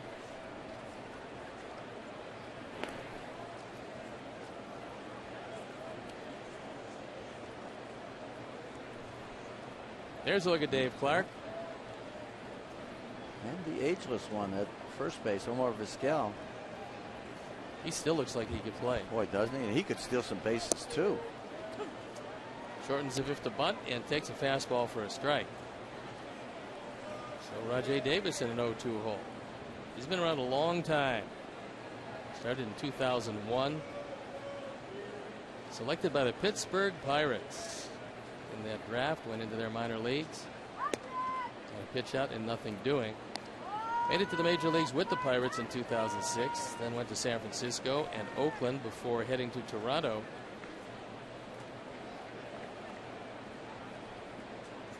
Stole 50 bases with Oakland in 2010. He fouls that one back. Turned into a beautiful night for baseball after a little bit of rain. Temperatures very comfortable here. Surprisingly cool for this time of the year, although it has moved up 2 degrees to 67, which you don't usually see at night. Not here. Well, especially at Christmas. True. Halfway. Halfway to Christmas. And when you and I walked in today off a team bus and we saw a whole lot of workers dressed as elves. Yes. Kind of wondering exactly what this was. Yeah. We knew it wasn't Elvis tonight. Elvis? Elves, yes. They were all from Hamtramck. Or most of them. Tell you what they can do over here, Stoney, is pack them in. They've got standing room only crowd again. Averaging over 35,000. Well, it's a great combination. They have a good baseball team, yeah, and it's well supported. And they've had a good baseball team for a lot of years now. And there you look at the history, and it's a proud history of this Tiger team. Pops that one straight up in the air. Jose calling for it. He should take it. He avoids the bat and makes the play. So we move on to the fifth. It's a 2-2 tie.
Elvis night, and be sure to stay for an Elvis-themed post-game fireworks display presented by St. Xavier University. Purchase your tickets today by visiting whitesox.com or calling 866-SOX-GAME. Thank you. Thank you very much. Alejandro Diaz looks at a curveball for a strike. And Andrew Romine stays in the game after his pinch hit. He takes over at shortstop. If you didn't hear, Suarez left the game with a stiff back. Do you have a favorite Elvis song? The only one I can sing is Don't Be Cruel. No. I'll hum a few bars for you as we go along here. Maybe on a rainy night in Georgia. I think that was Ray Charles. No, not that. It was one that Elvis sang. That wasn't the name of the song, but he was talking about yet another rainy night. Oh. And a young man, something along those lines. I don't know. I'll think of it. Pops it straight up. And Cabrera makes the catch.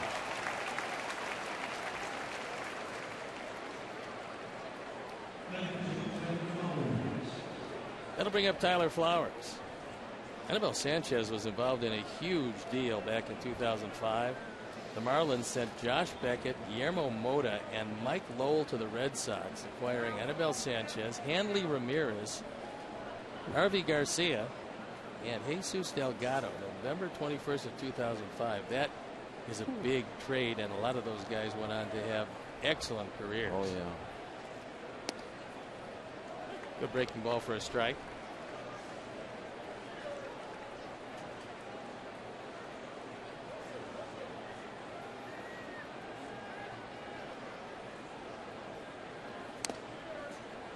That one knocked the mask off of Holiday. So Fagan will go out. Give him a little time to compose himself. Did you do any catching ever? Yes, in the very low little league, and I just kept getting hit in the back of the head on plays just like that. You're supposed to face forward. I know. I had to wear 2 face masks. Yes, that was good. I didn't have enough courage to catch. And Avila is the guy that for the Tigers, he gets hit every game. My goodness. I started out as a catcher. Really? Yeah. Got for 4 years. And then figured, you know what, you do take too much of a beating. Yeah. And there's Alex Avila. Very good catcher. They love the way he handles the staff, but he's not swinging the bat very well. And Tyler Flowers goes down on strikes for the second time tonight. Second time on a high fastball. So quickly, 2 up and 2 down.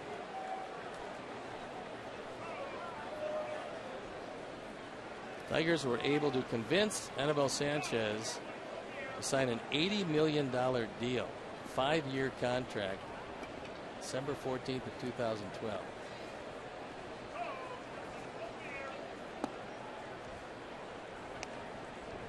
And Adam Eaton looks at a fastball down and out of the zone. He's 1 for 2. That base hit coming in the 3rd inning was an infield hit. And the count goes to 2-0.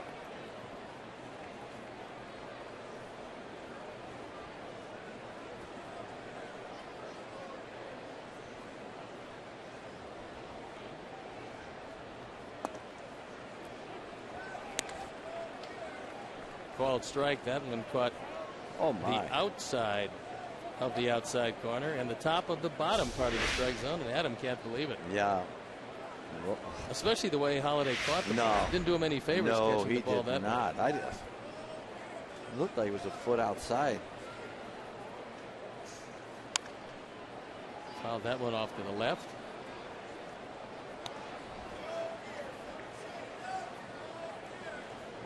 Talked to Adam before the game today, asked him if he's okay.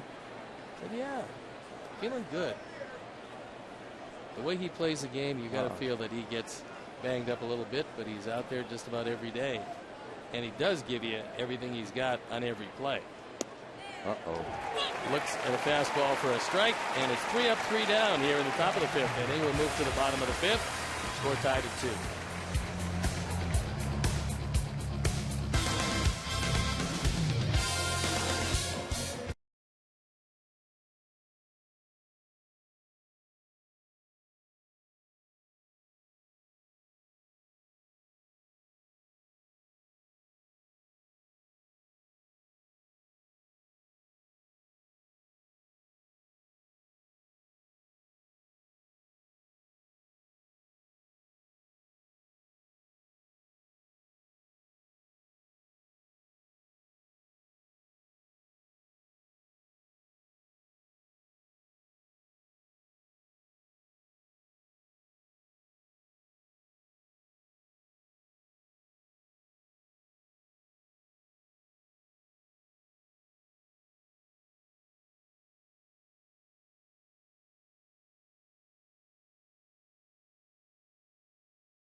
Back from Cooperstown, I heard it described as almost like Woodstock. I heard it described as upwards of 80,000 people there. Somebody who was actually there. Yeah. Said it was an unbelievable weekend, and you would expect nothing less. Jerry Reinsdorf and the White Sox did it up first class for all of the people who were there. There was a distinct Chicago White Sox flavor at Cooperstown. And it was Al Goldis who was the GM of the White Sox, and he's the guy who drafted Frank Thomas. He told me that it couldn't have been any better. They absolutely did it letter perfect in every aspect for all of the people who were there that had any connection with the White Sox, that were there to see Big Frank and Tony La Russa inducted into the Hall of Fame. That's great. Well, that's pretty nice to hear. Yeah, what a 6 of the really great baseball figures over the last 4 decades or so. That was great. You can't duplicate that every year. No. Down the line, but foul. So Ian Kinsler, who's 0 for 2, bidding for his first hit. No, you mentioned Al Goldis. What a great baseball mind. He was one of the most fun guys to talk to about baseball. And he could really evaluate talent. When Frank Thomas saw him, he went up to him, threw his arms around him, picked him up off the ground, and said, hey, Al, sorry, I'm sweating on you. He goes, Frank, you can sweat on me anytime. Yeah. That's great. Oh, my. Good slider inside, and Kinsler a strikeout victim for the second time, and he's 0 for 3. He's really opening up early. Kinsler's a heck of a hitter, no question about it. He's going to get back. Watch his belly button right here. Boom. Wide open. And that brings the hands forward. And see, his head was nowhere near looking at the baseball there. They'll bring up Miguel Cabrera, who's 1 for 2.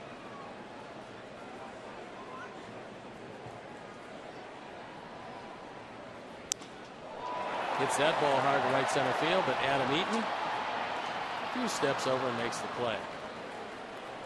Cincinnati has a closer, left-hander, Cuban left-hander, Aroldis Chapman. How would you like to face a guy like Paul Goldschmidt did? He was timed at 104.6 miles an hour, Paul Goldschmidt, in the 9th inning. He made 20 pitches. He averaged 102.8 miles an hour, and no pitch was under 101. His changeup was at 92. You ever face anybody with a changeup at 92? No. Why would he throw a changeup? It gives you a chance. That's an average fastball. It gives you an opportunity to hit it. He's absolutely amazing. Yeah. I mean, it's like fire shoots out of his hand. Oh, he had that terrible injury at spring training. Recovering nicely, though. Ground ball up the middle, base hit. Victor Martinez with his second hit of the game. But it comes with 2 outs and nobody on, and that's the good news. Yeah, but this guy coming up now is no slouch. Torrey Hunter, he's swinging the bat great all season long, and he's one of those guys that can really hurt you at any moment. You make a bad pitch to Torrey Hunter, he's going to hit it hard someplace. Pretty surprising last year. I mean, he came over, they thought, okay, we'll get a pretty decent player, we'll get a leader in the clubhouse, that's good.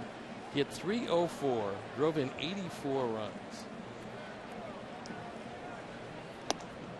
He swings at a high fastball out of the zone. He's 1 for 2. He singled, scored a run. He led off the scoring on the triple by Martinez back in the 2nd inning.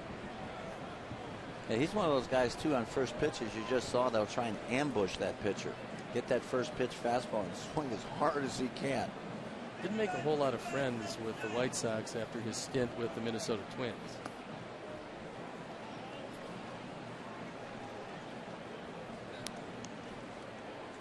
There's the career numbers.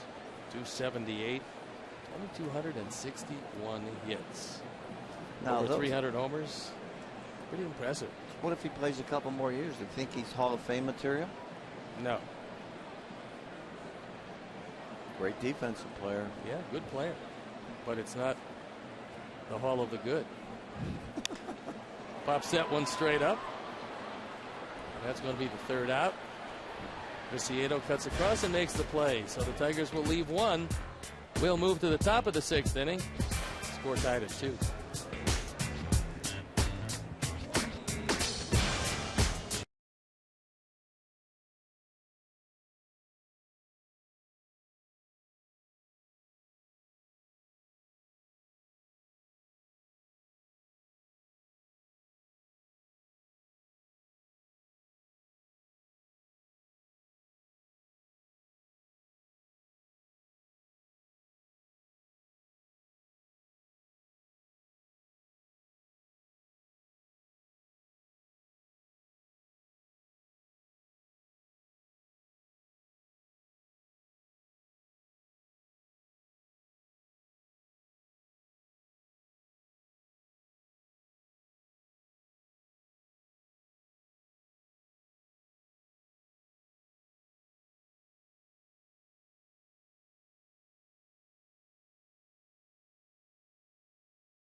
Twins. First 20,000 fans will receive a Frank Thomas replica Hall of Fame plaque presented by Xfinity. Be sure and stay after the game for post-game fireworks show. Xfinity, your home for the most live sports. Purchase tickets today by visiting whitesox.com or calling 866-SOX-GAME. Oh, that's a handsome plaque.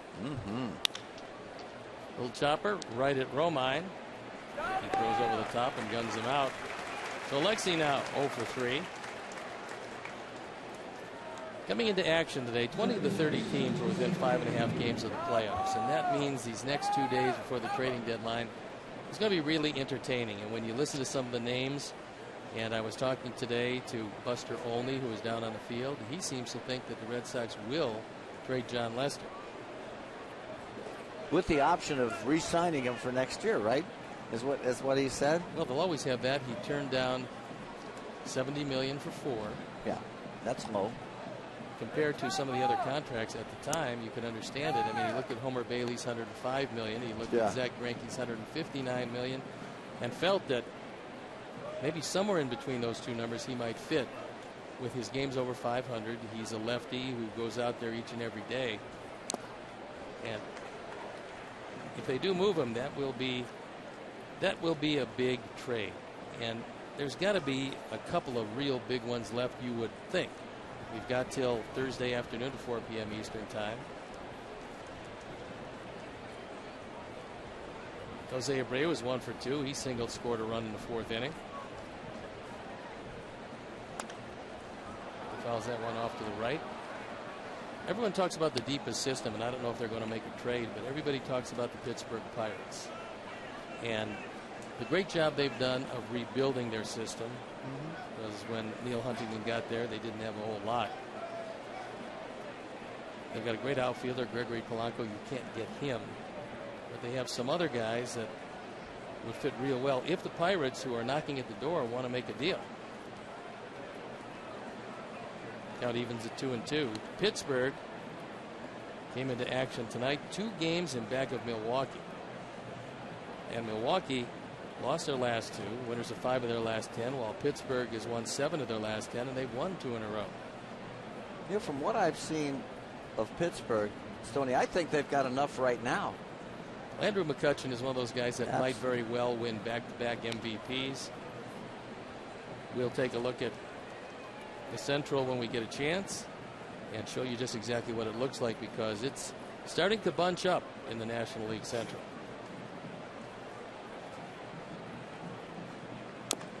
Wow. That one right off his foot.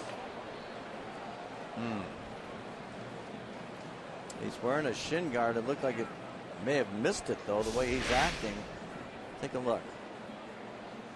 Did he hit the side of it or hit part of the shin? I think part of the guard, part of the ankle. My goodness. As vicious a swing as he takes, too. Yeah, he got part of it. Well, here comes Dr. Herm. Well, the interesting part is they put the shin guard, and you would know more than I, but explain this to me. They put the shin guard on the front of the shin, but when you swing, you have no choice but to open up the front foot, which means the shin guard is moving away from the contact, and your ankle is moving toward the contact. Tom, why is that? I'm not a doctor, Stoney, but I can tell you that I would probably say move it over a little bit to the side and catch that inner part of your ankle. Not a bad idea. Yeah. That would have hurt a little less had he done that. Great at bat. And he draws a base on balls. Well, he's really getting good at that. You know, if they refuse to throw him strikes with 2 strikes on him, he's accepting the walk. Early in the season, he would draw very few walks, swing at just about everything. Now he's starting to get used to the pitchers, what they're trying to do with them, understanding when they'll go after him, when they won't. And I think you'll see eventually a guy walking 60, 65 times a year. And with that, you'll see a batting average up at 315. Yes. Adam Dunn looks at a fastball off the outside corner. He's 0 for 1. He drew a base on balls in the 2nd. Struck out looking at a fastball in the 4th.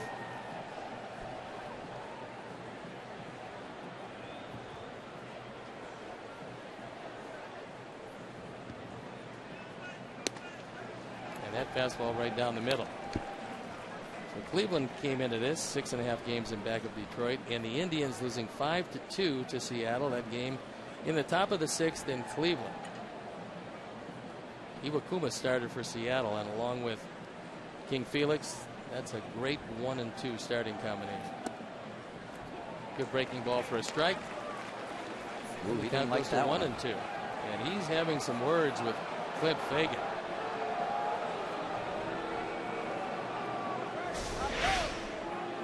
Take a look at this pitch. It looked like it was low. Of course, Adam, he's 6'7" too. Yeah, that box is for everybody, whether you're 5'4" or 6'7". And there's another factor we'll get to is watch Adam and what he does with the 1-2 pitch. And that is that Holiday is not helping him on low pitches because he's catching everything down. The good catchers will try to catch the ball up, make it appear that it's higher than it is. Yeah. Holiday's been taking it down and out of the zone.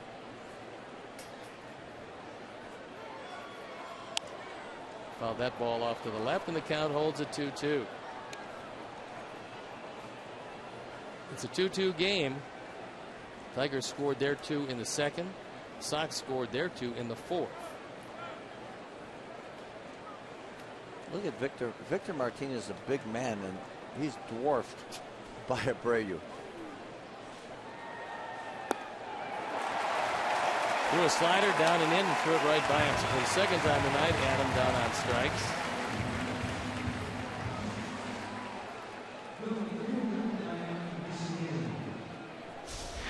Strikeout number 6.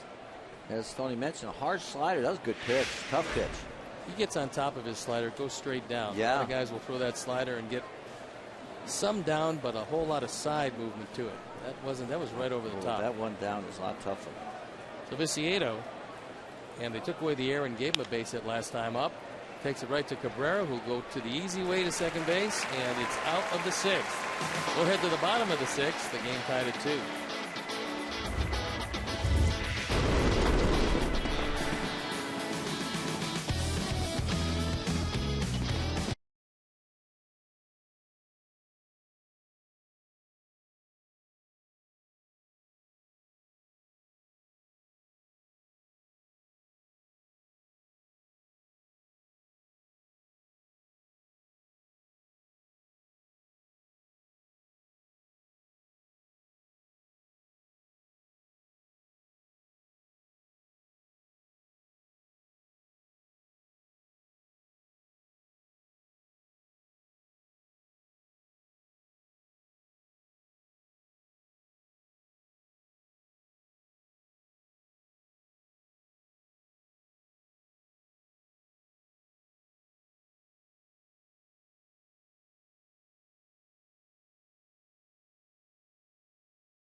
The White Sox know they have some ground to make up in the standings as they continue their push against a Tiger team that's dropped their last 3 coming into tonight.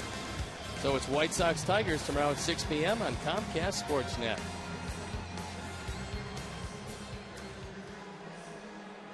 Kansas City's in 2nd place. They're taking on the Twins in Kansas City. That game in the top of the 3rd.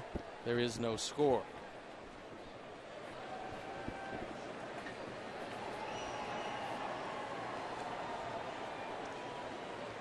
J.D. Martinez leads it off. He tripled in a run and later scored the 2nd run in the 2nd inning. And he hits it right at Alexi. He'll make the play easily. And 1 pitch, 1 out. Thank you. Pitcher's best friend.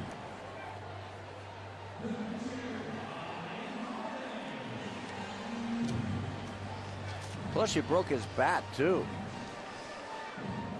Nice combination. And the one thing that Gillespie can't afford to do is play back at third base.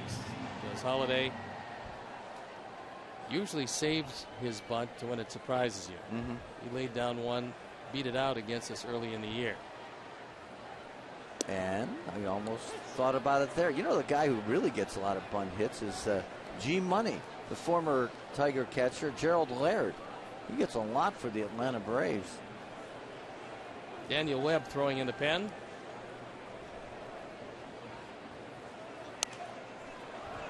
Well, that ball off, and he's in an 0-2 hole.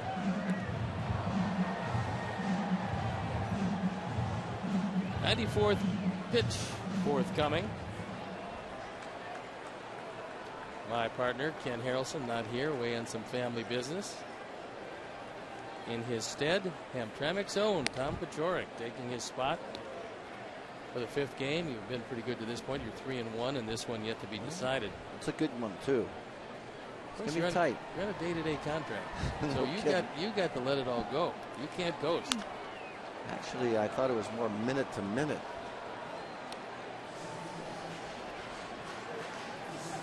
Day-to-day is good.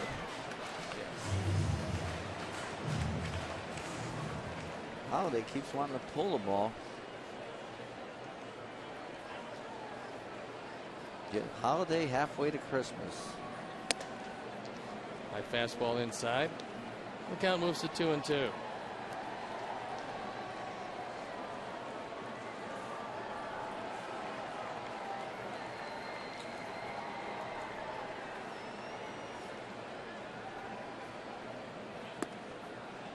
Hey, this guy gives you a tough at bat. He's choking up. He's got a short, compact swing. We mentioned he had a good at bat his last time up, 10 pitch at bat before he flied out. But his first at bat, he had a sac fly.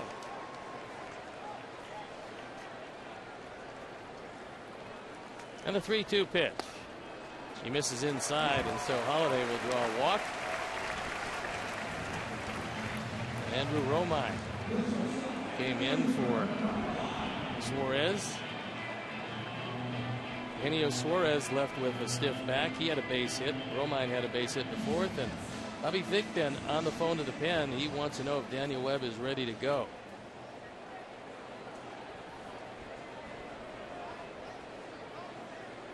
Tomorrow night, good pitching matchup. Hector Noesi coming off a gem against Max Scherzer, who's 12-3. Max has been pretty tough. Anytime you have the courage to turn down $142 million, you must have a lot of confidence. Really? Max has that.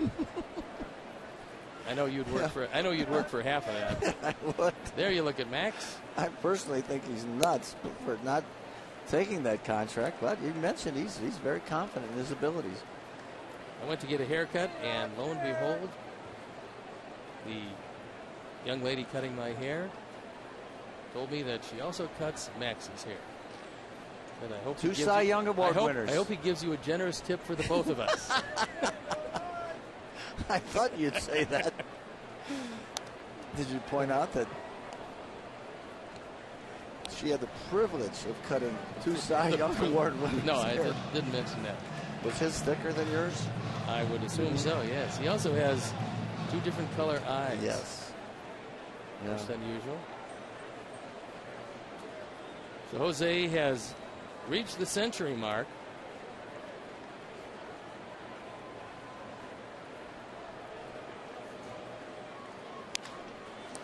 Great play by Gillespie on his knees over to first base. Double play. What a play. Gillespie to Beckham to Abreu and out of the inning. We'll head to the top of the 7th. The game tied at 2.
of Connor Gillespie and Gordon Beckham. What a stop by Gillespie from his knees to Beckham, an off-balance throw, and he pours it across, and Jose digs it out of the dirt. A very snappy 5-4-3 double play and out of the inning. Our Xfinity high-speed action replay. And wouldn't you know it, Connor Gillespie leads it off. Son of a gun. He's having a good game. RBI single in the 4th inning. I tell you, that was potentially a big inning for the Tigers. Got the top of the order coming up. Possible 1st and 3rd with 1 out. You never know. A very strong play as Gillespie 1 for 2 tonight. And he looks at one down and out of the zone. And Beckham, the ball barely touches his glove when he turns a double play. He's amazing.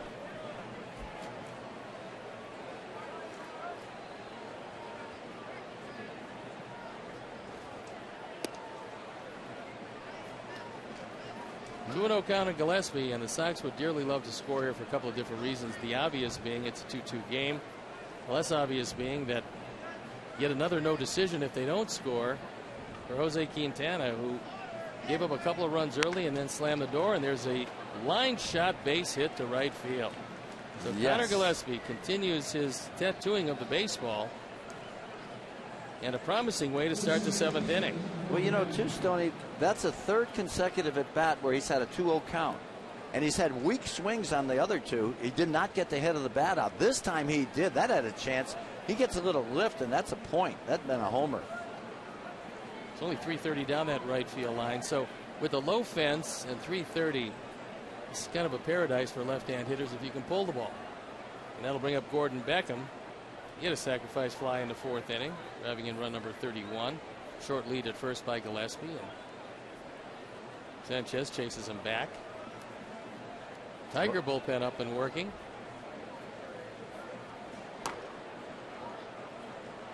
Joakim Soria, who they just acquired in a trade.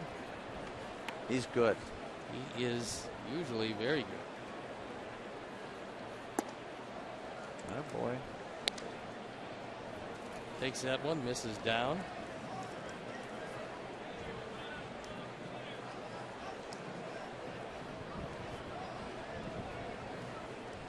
I think Soria was a great pickup. I know they gave up a couple of very good prospects, but you know, Tigers are in this thing to win, and there's really nothing proven about those prospects yet. One guy they gave up that they might rue is Jake Thompson. Because this year he gave up 3 home runs in 94 innings for his career, 8 home runs in 205 2/3. And Thompson has a good sinker, keeps the ball in the ballpark, but you've got to go for, when you have a chance to go for it, you have to go for it. And any general manager will tell you that next year is not promised to anybody. Your team could dissolve via injuries, or you lose a free agent or two. So I would have to say that good deal by Dave Dombrowski. And it's reminiscent of a deal the Tigers made, and I'm not going to tell you that Jake Thompson is going to be anything close to John Smoltz, but you might remember Doyle Alexander when the Tigers acquired him. They traded a young right-hander who turned out to be John Smoltz, who will probably be in that Hall of Fame along with all of those other Braves. And it turned out to be a great trade for Atlanta, and at the time, Doyle Alexander got the Tigers to the playoffs. So it did. They accomplished for both teams what they wanted. And after Jeff Jones has his brief conference, runner going, and Gordon hits it, takes a high hop, and Romine can't do anything with it. So that ball came up and bit Cabrera, and it got him right off the throwing hand. This is just his 6th game that he started at third base, and that will go as E5. And he's pretty reliable at third base. That's it. As Stoney pointed out, I think it was a bad hop too. Take a look. It is a hit and run on a break. Oh, yeah, that jumps up, hit him in the wrist. Let's see. Was that his bare hand that it hit? It hit the bare hand first and then got him in the wrist. Yeah, so double trouble right there. So Diaza has a chance right here. Flowers on deck. Do you bunt here? I don't. I don't, because Diaza has good numbers lifetime against Anibal Sanchez, although he's done nothing tonight. A fly out in a pop-up. And if he pulls the ball, he's going to get that guy to third anyway. Big gap in right center field. Jackson swung around toward left center. Rajai Davis straightaway left. There you see the defense.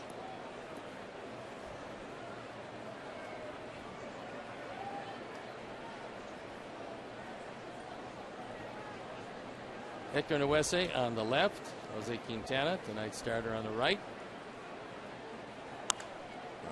And that little pop-up infield fly rule. And 1 out.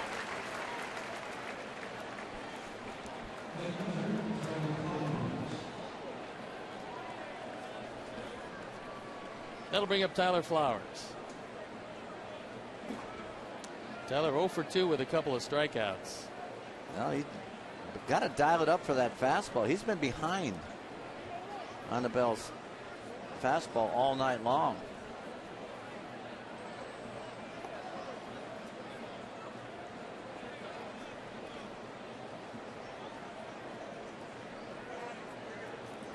Outfield pretty much straight away. Same in the infield. They're looking for 2. And he looks at a curveball right over the middle of the plate. Well, get me over curveball. I would say you can get away with that on the first pitch. Probably with 2 strikes, not going to get over that location and that pitch.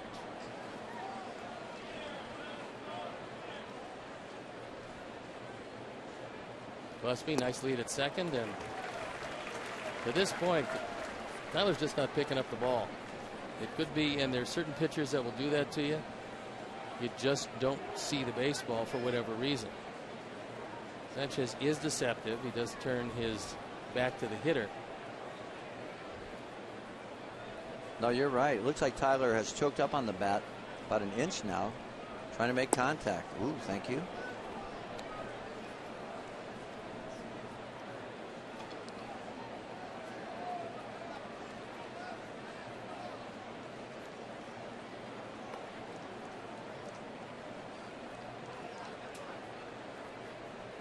Ian Kinsler trying to hold Gillespie close at second base. Base hit left field. Joe McEwing says keep going. Rajai Davis boots the ball, and the go-ahead run scores. So Joe McEwing had held him up at third base. He doesn't know that Davis is going to boot the ball, but he recovered quite nicely, and Gillespie scores the third and go-ahead run. That's amazing. That's the second bad play by Rajai Davis in left field, and that's a single, E7, no RBI. But you know, when you think about this game, Anibal Sanchez has made 2 mistakes with the breaking ball and has given up runs on it. That base hit by Flowers, he had just gotten done throwing the fastball right by him in 2 at-bats, and he did the same thing in the first couple at-bats to counter Gillespie. But when he threw him the breaking ball, he got a base hit. So Sanchez is walking out. We'll step out and be back after these messages.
Presented by the University of Chicago Medicine Comer Children's Hospital. Tickets start as low as $5 and parking is just $10. Purchase your tickets today by visiting whitesox.com/Sunday or calling 866-SOX-GAME. So Soria comes into this one 1-3 overall, but an ERA 2.67. Second appearance as a member of the Tigers. He faces Adam Eaton, who promptly singles into left field. And he holds him up at third before, fortunately, because he was giving him, Joe McEwing was giving him the go-ahead sign and eventually threw up his hands. Well, you know, I think he had to do that because this time Davis charged the ball properly. He got to it quickly. The ball was hit hard. No chance for anybody in the infield. See how shallow he's playing now. He had no chance. Any kind of decent throw, he can cut it and still throw him out. That was a good call by stopping him. Oops. Brings up Alexei Ramirez with the bases loaded, only one out. Tigers have made 3 errors tonight, and they've proven very costly.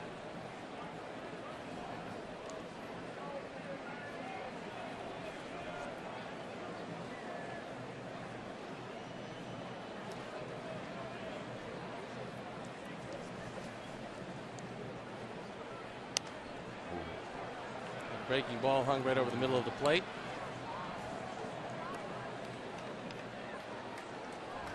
Time now for our AT&T UVerse Multi-View. Decent speed on the base paths. Adam with very good speed at first. Tyler with much better than average catcher speed at second. And Gordon with pretty good speed at third. Line drive, base hit, right center field. Come on. Nobody's going to get that. Come on. It's going to score 3 as Adam Eaton really hustling around the bases. And Alexei Ramirez, his first hit of the night, drives in runs 48, 49, and 50. Wow. Great job there by Alexei. He missed a hanging breaking ball on the first pitch, but he did not miss this one. Second pitch is up another breaking ball, a hanger, but this one's out over the plate a little bit. Gets his arms extended a little bit better than that first swing. And look at Adam Eaton. My goodness, he looks like a greyhound going around the bases. No chance of getting him. Tyler running very well from second base. He almost got caught. Boy, he's hanging everything. Every pitch he's thrown has been up. Not having a particularly good night, and this is his second appearance, and it's now a 6-2 game. And look at how happy Jose is. Well, that's, I mean, that is his happy look. You should see him when you should see him when he's really down. Let's play the happy song. He deserves a 4 spot up on the board. And Jose Abreu, who's 1 for 2, singled and scored a run to lead off the 4th inning, drew a base on balls in the 6th.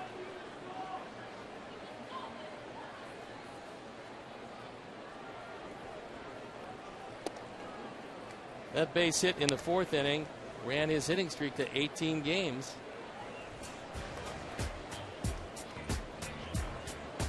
Only hitting .375 in that 18-game streak. 3 home runs, 10 driven in with 8 doubles. Hit safely in 36 of 37 games. My. You talk about a model of consistency. Isn't that something? 3-1. And the hits have come on the right field line, right center, over the wall and straight away center, and down the left field line. You cannot defend him any one way. Oh. He hits that ball very deep to left field. Davis going back. He looks up. It's gone. Home run, Jose Abreu. And that's number 31. He's driven in 81 runs. And that ties him with Cabrera for the league lead. You know, when he hit that ball, I said, darn it, he just missed it. Because it's 3:45 down the line here at Comerica Park. Another hanging breaking ball by Soria. Look at that one. That is just above the belt. Look at the great concentration. A great swing, but I thought he missed it. And it's still carried out of here. That was a mile high. What's amazing part about Abreu that we've seen this year, when he hits a ball like that and you don't believe he gets it, they just don't come down until they're out of the ballpark. It's amazing the power. Not only over the fence, but into the back stands. I'll tell you So one thing. it's an 8-2 game. The hits tied at 9. That is one strong man. You know, the Jose fastest, Abreu. excuse me, Stoney, but the fastest pitch that Soria has thrown so far is 88 miles an hour. That's not what they bargained for. He was in the mid-upper 90s, wasn't he? I don't think he's been that since the arm problems, but he was thrown very well. But the first time out, gave up an unearned run, gave up a run and 2 hits in the third of an inning, and this time he hasn't brought a whole lot with him from the bullpen. Oh, no. Breaking ball's been awful. There's the best one he's thrown.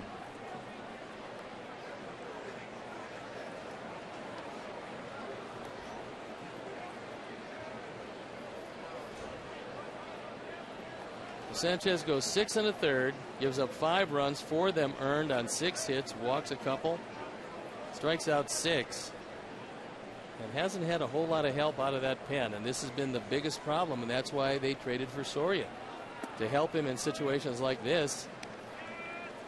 And it wasn't a whole lot of help coming out of that pen, as the Sox have torched him for 6 here in the 7th inning.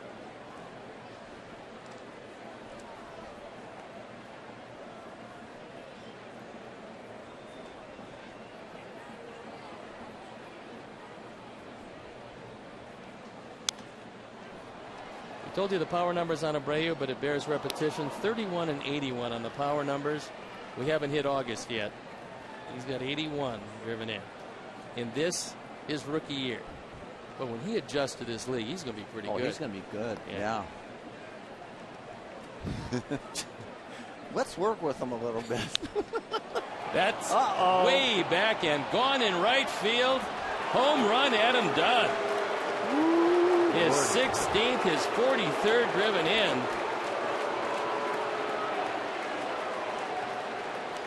.456th home run for Adam Dunn, and 40,032 people in attendance tonight, letting their displeasure be known. They're not real happy. Adam, on the 7th pitch of this at bat, got a breaking ball that just hung over the middle of the plate.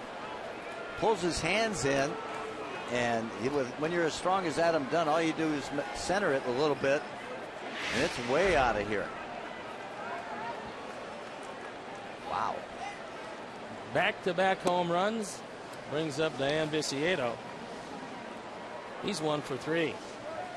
With those 2 home runs, there's another generous donation from Alex Snellius in loving memory of Ursula. One hopper, he gets it. And the second out of a nightmarish 7th inning, which sees 7 on the board for the Sox.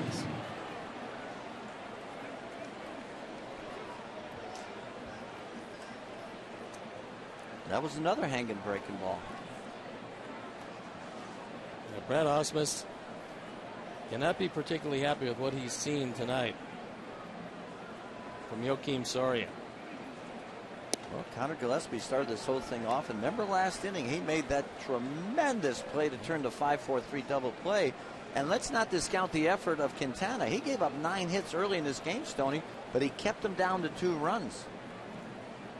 Look what happened. Base hit right field as Martinez went after it. Looked like he was stuck in a mud bog. The bullpen earned run average of Colorado Rockies, highest in the major leagues, with Houston right there. Then it's the Texas Rangers, Toronto Blue Jays, and these Detroit Tigers with a .433 bullpen ERA that will not be helped with this particular outing as Jeff Jones comes out to have a word with Soria. That's a slow walk, too.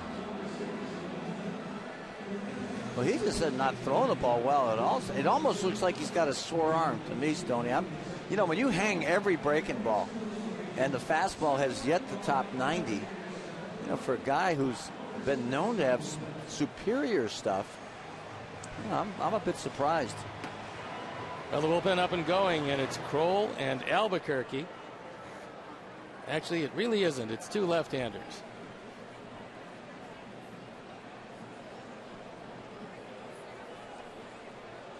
So Kroll's one of them. I will tell you that. Go with that. That fastball misses away. Well, the thing I remember about Soria is that his fastball jumped at the hitter. I think you remember the pre-surgery Soria. Yes, apparently. That evens the count of 1-1.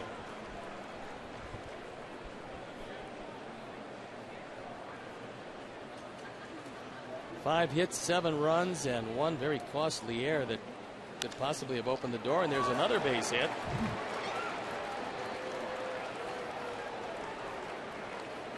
And away Gordon had himself a sac fly today and a base hit.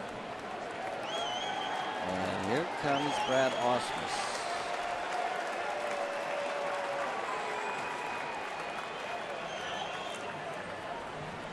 So that's going to be it.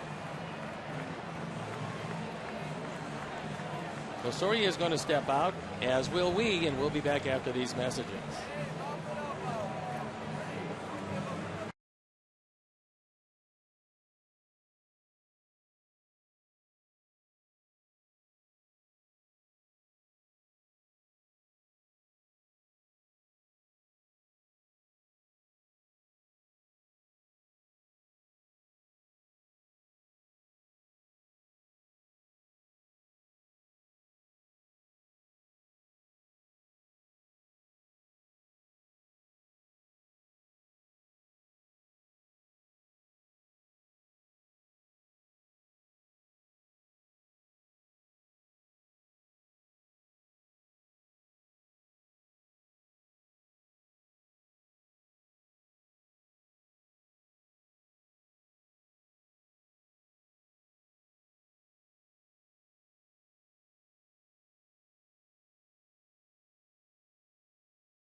For Detroit, a 23-year-old left-hander born in Hinsdale, Illinois, and now lives in Naperville.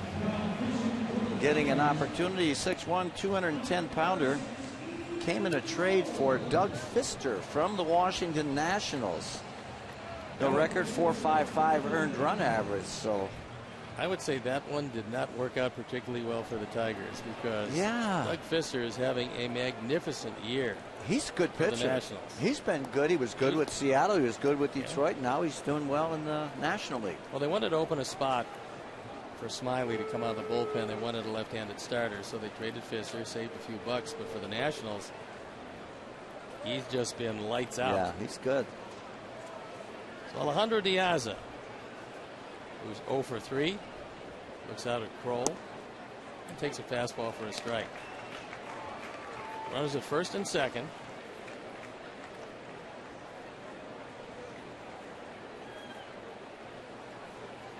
Seven runs on 8 hits.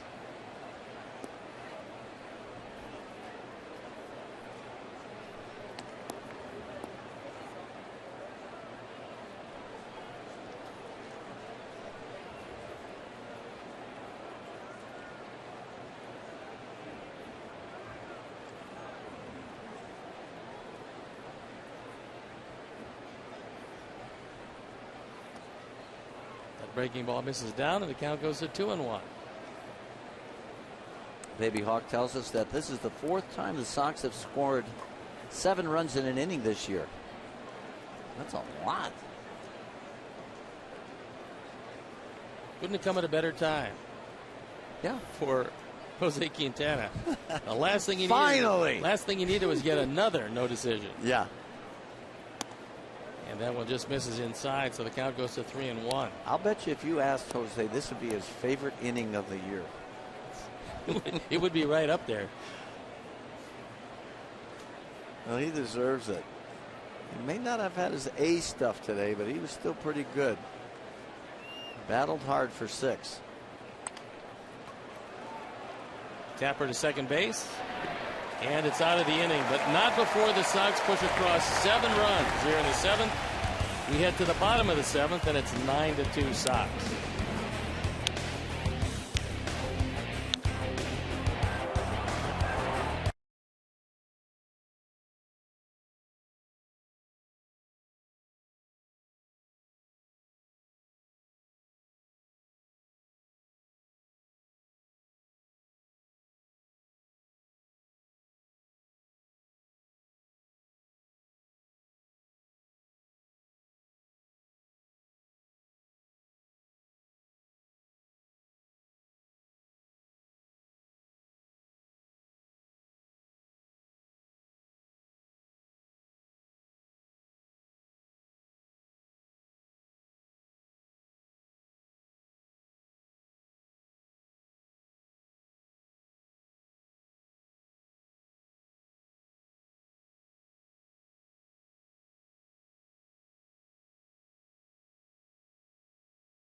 Bobblehead for a donation of $35. With only 5,000 available, get yours today. All proceeds benefit Chicago White Sox charities and Children's Home and Aid.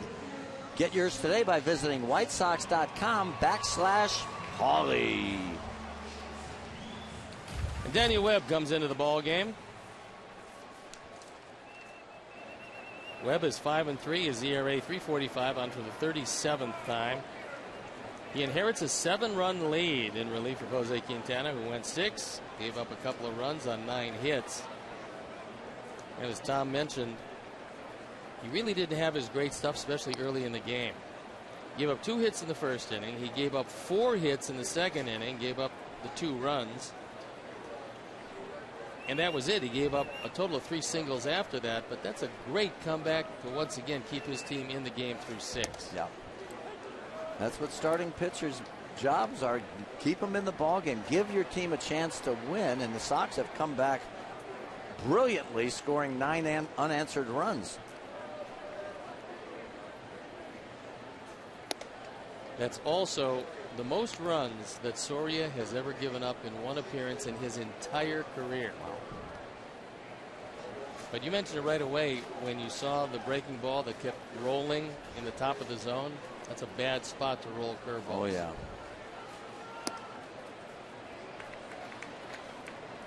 And a 3-1 count to Austin Jackson, leading off the bottom of the 7th inning. Jackson 1 for 2 with a walk.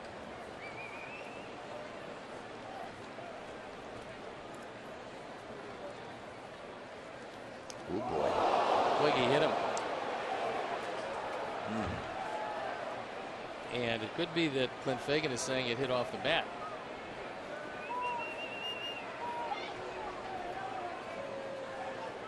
Now Brad Ausmus is coming out.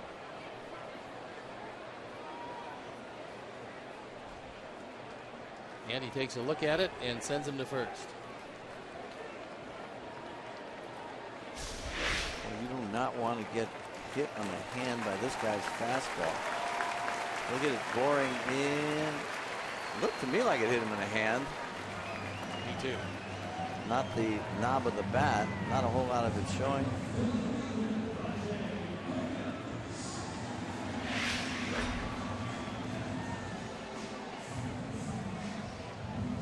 Showing it to Omar Vizquel.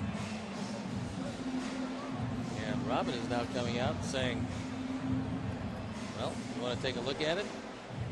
Not his hand, but you want to take a look at it. Because he can ask for an umpire review, which is not a challenge.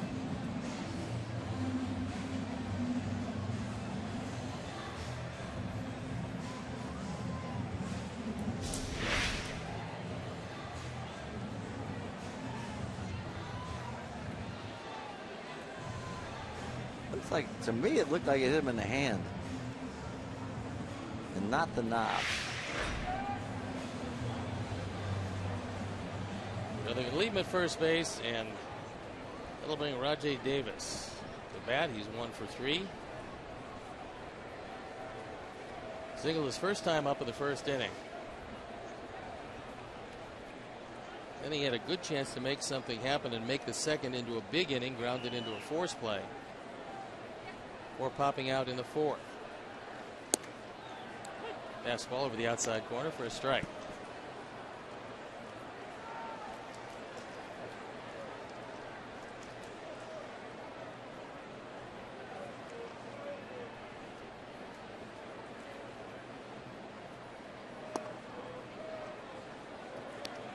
The Dodgers have an excellent pitcher in Zach Greinke. Everybody knows about Kershaw, but Greinke the other day did something that only a couple pitchers in the history of the game did, and that is, for the second time in his career, a 4-strikeout inning. In the history of baseball, and obviously we know because you were around there a long time ago. Yes. Only Chuck Finley and A.J. Burnett in baseball history have had multiple 4-strikeout innings. You have to have a good breaking ball, and the catcher has to miss one. Right. Over to second for one, back to first, and Rajay Davis, the speedy Rajay Davis, grounds into a double play.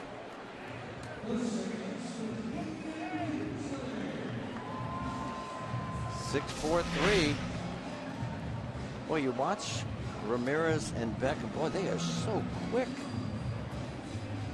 Look at Alexi. Catches that ball out in front of him, which is a big key. And Beckham, the ball just doesn't even touch his glove when he turns that double play. And Beckham's arm is strong enough where when you watch him, he doesn't have to take a step a lot of times to be able to get enough on the throw to get the double play at first base. There's a lot of second basemen that will have to come across the bag or at least take a step toward the throw.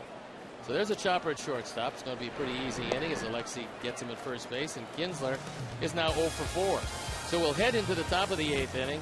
It's all Sox, 9-2.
9 runs, 12 hits, no errors. Tigers have been very sloppy tonight. 2 runs, 9 hits, and 3 errors. There's been a few plays that weren't made. There's been some bad decisions. Just one of those nights for the Tigers when nothing is going right for them. And they came in losers of 3 in a row. This would be their 4th loss.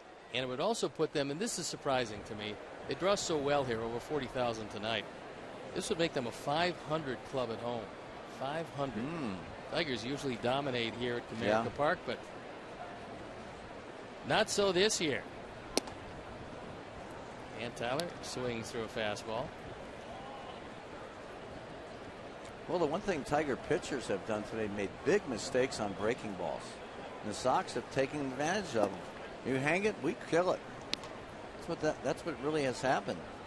Well, the first 3 games in Minnesota, the Sox scored 21 runs on 42 hits. Wasn't quite as good in Sunday's game, but that being said, the offense seems to be heating up, and you can't say it's the weather tonight because game time was 65 degrees. It's now gone up to a balmy 66. It's Taylor Thompson starts throwing in the pen.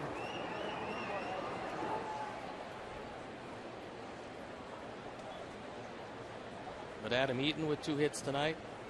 Ramirez with a 3 RBI double and another base hit for Tyler Flowers. That's his 2nd hit of the night. Very nice by Tyler after striking out his first 2 times up on fastballs. This time he dialed it up nicely on a pitch away from Kroll. That average keeps going on up.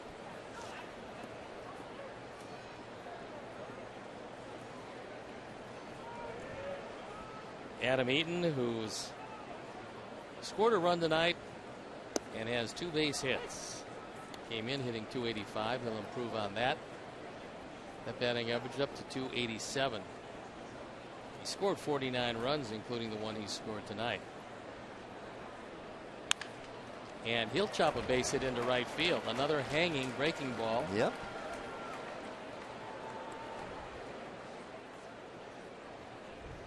Let's take a look at what this night has looked like for the Tigers.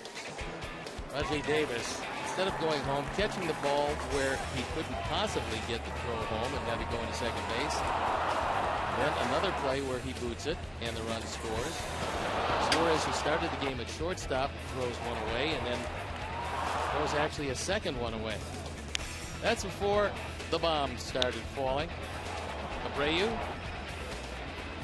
who leads the major leagues with his 31st, and Adam Dunn, 456th of his career.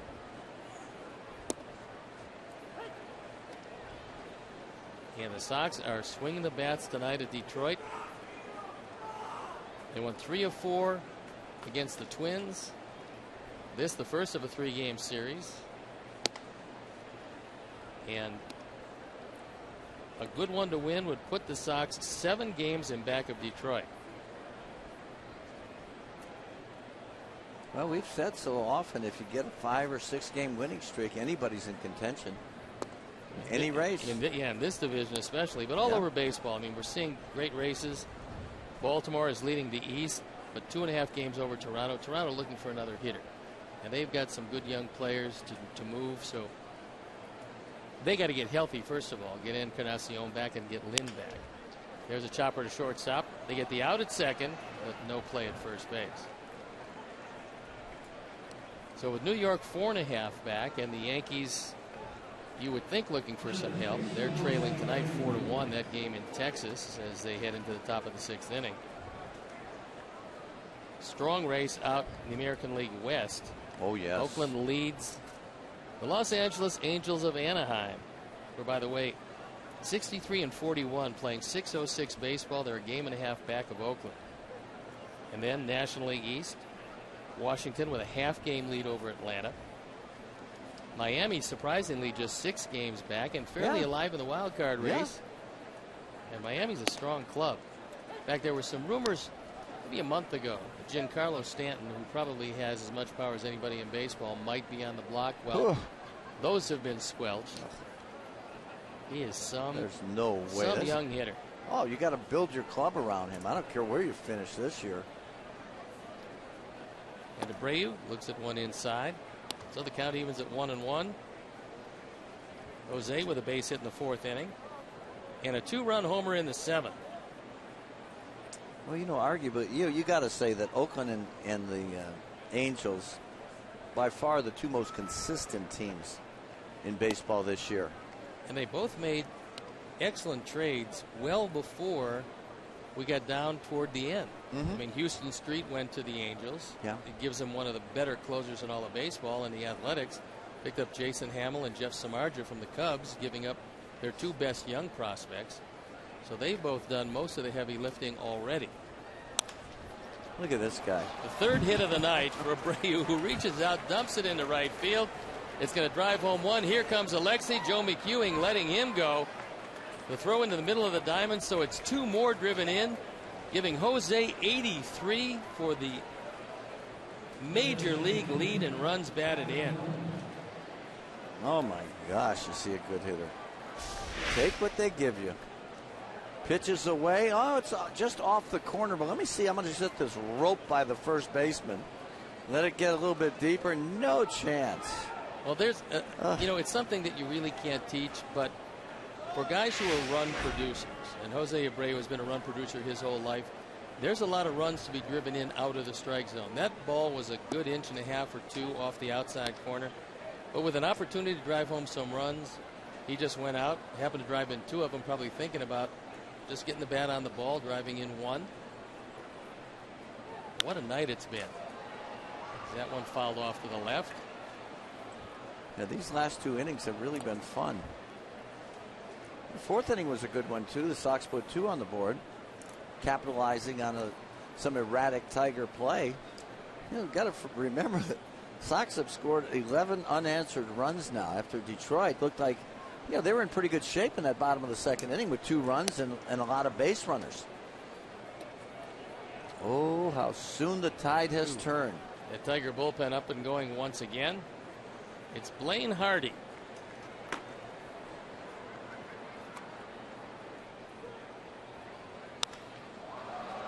Fly ball, well hit, but not far enough in right field. Martinez with a long throw across, but it's going to be a touch late.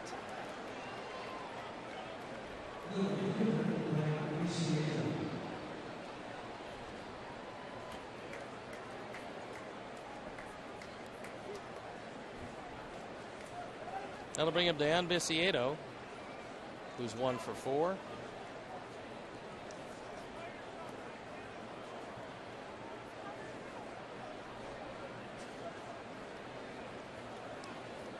'83 runs driven in by Abreu.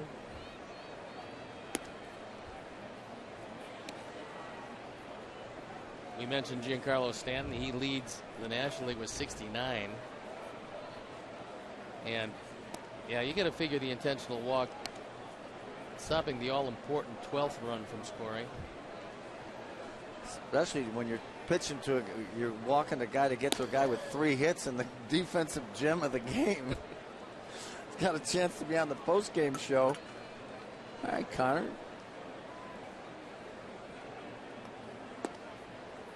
Well, this may be something that Brad wants to see how good Kroll can get a lefty out for future reference. That's one of the things, that and actually working on the intentional walk. Oh, okay. Yeah. So he doesn't throw it away next time he puts 4 fingers up to have an intentional walk. Listen, you're never going to throw it away when you're losing by 9. Now it's a 1-run game. It's another story. And a lot Gillespie, of factors. They got Connor out on a fly ball in the 2nd inning, and then it's been 3 straight singles. One driving in a run. He swings at a high fastball. He's at 328 as he stands in. What a year it's been for Gillespie. He's gotten much better at 3rd.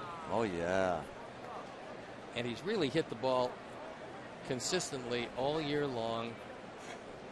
Obviously, he doesn't have the power of a whole lot of other people, but consistently he's hit it probably better than anybody. Been really an amazing season for him, all things considered. When Rick Hahn got him He got him to play against the occasional real tough right-handers, where you would sit Keppinger because Keppinger was going to play third every day, and use him late in the game because of his short stroke. He felt he could hit off the bench late as a pinch hitter. But he gets it. Not before the Sox get a pair, run the lead to 11-2, and will head into the bottom of the 8th inning with a 9-run lead.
For these Tigers, in front of 40,000, they have not had a particularly good night.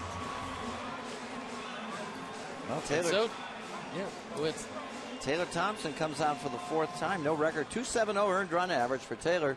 3 1/3, 5 hits, 1 walk, 3 strikeouts. But, well, you're right, Stone. This has been a fun night. And Moises Sierra checks in the game in right field. And Cabrera to lead it off. So for Webb, 1 inning, hit 1 batter, and that was it.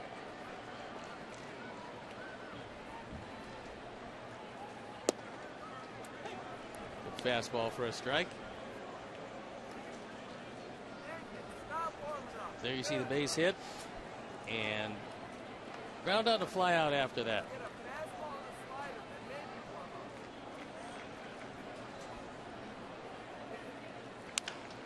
Right back up the middle, and that's his 2nd hit of the night.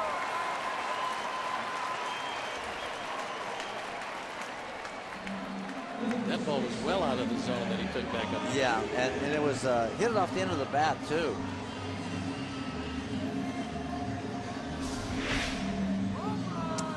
Another look at it. That ball had some late movement on it down, and Cabrera was still able to find that hole. Alexi Ramirez was playing him in the hole between short and third, so no chance to catch that one. We got Victor Martinez, who's 2 for 3. Abreu well in back of Cabrera at first base. Boy, there's a lot of talent standing out at first base. Oh, my.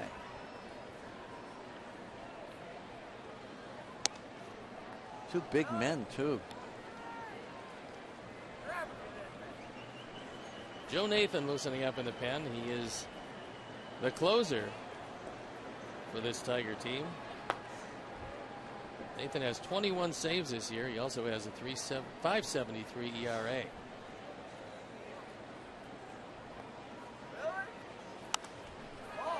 One fouled straight back this way. I'm anxious to see. I know it's just he's just going to get an inning of work in the top of the 9th inning, Steve, but Let's see, because Soria looked like he had absolutely nothing in the time that he was out there. And I haven't seen Joe Nathan pitch all year at the ballpark, so I'm kind of anxious to see what kind of stuff he's going to feature. Well, the fact that they're on the verge of losing their 4th in a row, probably Nathan's not getting a whole lot of work. So Brad Ausmus decides that he wants to put him in this, and that one sliced down the line. So Cabrera on his way to 3rd. Martinez will hold at 1st after the big turn, as Alejandro gets it back into 2nd, and it's back-to-back singles. Well, these are two of the best hitters in baseball. That pitch, look how far outside this is. That's the kind of plate coverage Victor Martinez has. And he uses the entire field. Well, what a great hitter he is, too. Can't run, but he supplies that protection for Cabrera. He'd switch hitter. Tell you what, they'll pitch to Miggy a lot more with Martinez than they will anybody else. Well, that was the thought process. With Prince Fielder out, who was going to protect Cabrera? Well, you got a guy who a couple of years ago hit 400 with runners in scoring position before he hurt himself and lost that full year. Yes. So Victor Martinez can hit, could always hit in the clutch. That was never a problem. Started out as a catcher, caught a good portion of his career before moving him out. Why do you think it's so difficult in this day and age of baseball to raise catchers? Nobody wants to play there. I don't think. I mean, your great athletes don't usually go behind the plate. I mean, big guys, big strong guys. There are guys who actually start there. Bryce Harper was a catcher. That's true. And when Washington drafted him and he wanted to catch, they said to him, "We don't think so. Oh, yeah. We think you're going to play the outfield because we want to play you up to 162 games That's as opposed true. to 135 or 133 games." Well, if you're a young catcher, you got a good chance of making some money. You know what amazes me is, I know that all teams do this. They'll take a guy who's a AAA and's been there for a while, a big guy usually, a guy who can hit the ball, and he might be a first baseman, he might be an outfielder, whatever the case may be, and they'll ask him, "Do you want to learn how to catch?" And almost invariably, the answer is no. Yet that would be their path to the big leagues, especially if you can swing the bat, preferably from the left side. As Thompson hits Torrey Hunter, and that's going to load him up.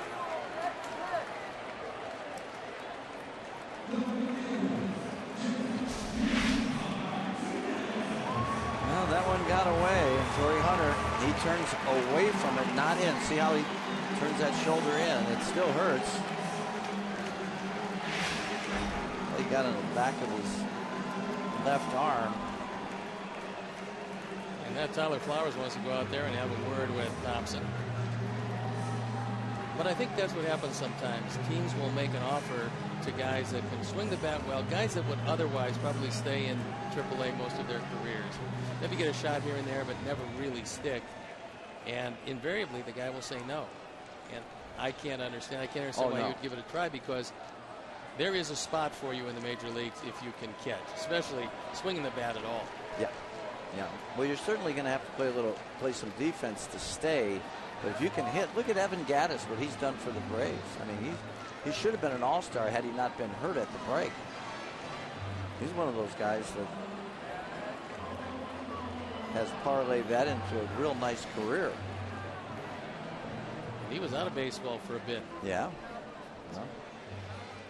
So Bobby Thigpen, who is subbing for Don Cooper, who will not be in Detroit, we are told. Don Cooper still suffering the effects of vertigo, and unfortunately that's a tough thing to get over. Oh boy. And so Don, we miss you, certainly. We'd love to see you get back and ready to go. Bobby's ready to move back in the bullpen whenever you get here. So J.D. Martinez looks at a fastball for a strike. Get an RBI triple in the second inning. He's 1 for 3. Pretty good speed at first. And pretty good speed at first. Exactly. That should be 2. Over to second for one. Back to first. Double play. The run scores. But Martinez getting into a 6-4-3 double play. Third double play in 3 innings for the Sox defense, who are parlaying good pitching, outstanding hitting, and throwing that leather. Ball hit very hard by Martinez. Alexi goes down on one knee, makes an accurate throw to get that runner at second base. That ball was scalded. And as usual, Beckham, no problem. Gordon's going to stand in there and get the throw off, which is all you can ask, as Alexi might have caught that one off the throwing hand. Yeah. Ryan Holiday looks out and looks at a fastball for a strike. He's 0 for 2, 0 for 1 with a sacrifice fly and a walk.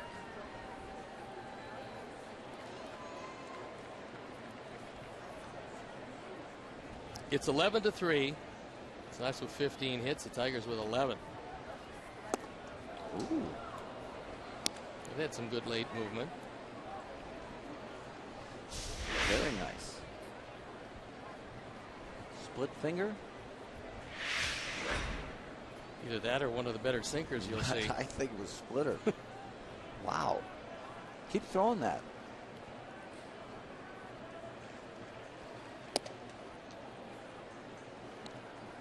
Runs it out to 1 and 2.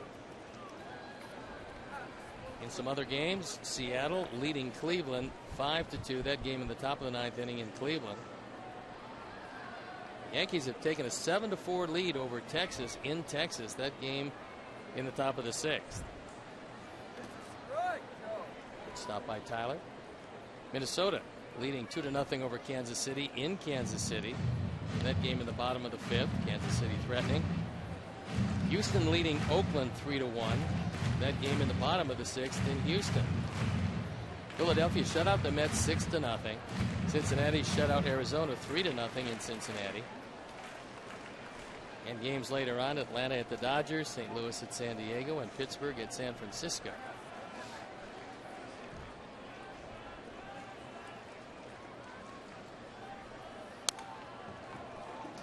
Tell you, this guy gives you a competitive at bat every time he goes up there. Holiday, I like this guy. Short, compact swing. You know, Stoney, we've been talking a lot about the trade rumors and who's going. What about, we haven't said one word about who might be fired first as a manager. I mean, is there any, I haven't heard one word about anybody. Nobody said anything to this point because they're worried about the trading deadline, and that one back up the middle. And Holiday has his 2nd run batted in, his 9th of the year. So when you're the backup catcher and you don't get a chance to play too often, when you do, you better make the most of it. And Holiday has been very good against the Sox in limited play. He's had 4 great at bats tonight. Pitch out, down and away, just rifles it right back up the middle with a short, compact swing. He'll get some playing time against lefties, that's for sure. This is 39th game played. Came in with 88 at bats.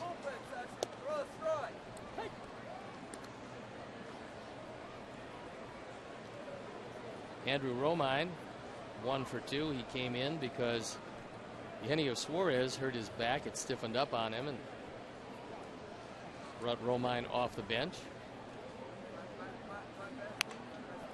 And right back at Thompson. We'll go to first base, and inning over, but not before the Tigers get 2. It's 11-4 as we head into the top of the 9th.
Alexi Ramirez, Jose Abreu, Adam Dunn, a couple of home runs back to back. A huge inning, an inning that played at 7 runs, and for all practical purposes put this one away. The last 2 innings, 9 runs, 11 hits with a couple of homers and a couple of doubles overall, and the offense has come to life. So Joe Nathan comes into the ball game to get an inning of work and sharpen things up.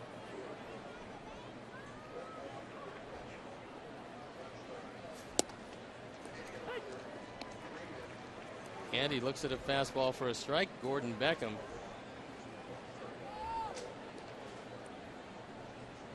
is 1 for 3 with a sacrifice fly.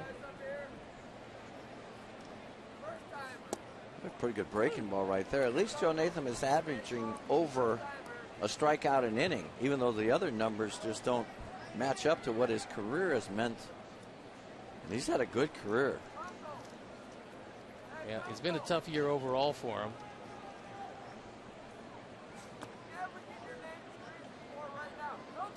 But when you're throwing sliders at 86, you got a good over-the-top curveball, and your fastball, although it doesn't have the life it used to have, it's still good enough if you spot it, and that's been the one problem. He hasn't been able to spot the fastball consistently.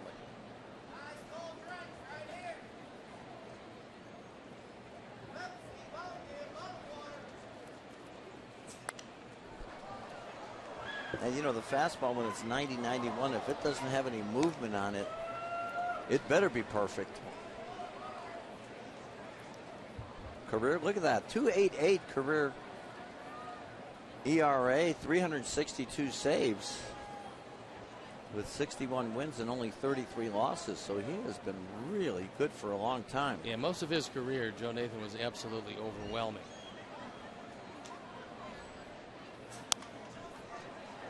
He started his career with San Francisco, and the Giants were convinced that he was not going to be able to sustain it as a major league starting pitcher. So he was included in the A.J. Pierzynski trade going to Minnesota, and the Giants were exactly right. I don't think they thought that he would become one of the greatest closers of his era, but that's exactly what's happened with him.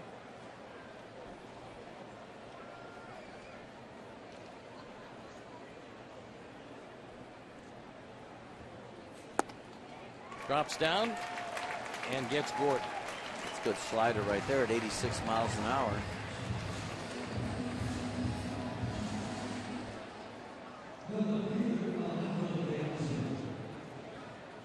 Last year at Texas, Joe Nathan, in Texas, 139 ERA in 67 appearances and 43 saves. That's pretty amazing. And that's a tough place to pitch. Ooh.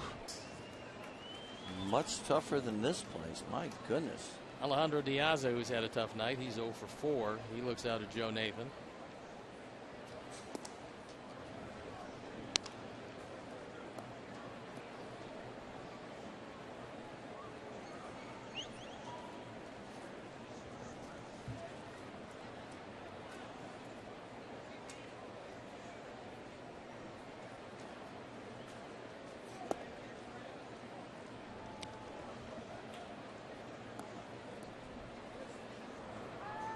Surkamp and Petrichka loosening up in the pen.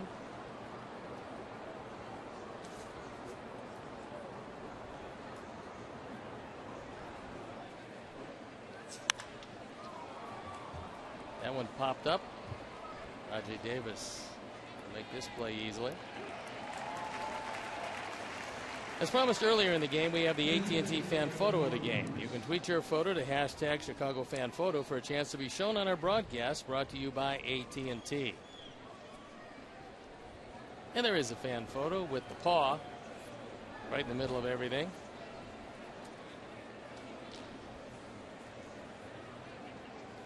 We'll bring up Tyler Flowers with a couple of hits and a couple of strikeouts. And he scored 2 runs.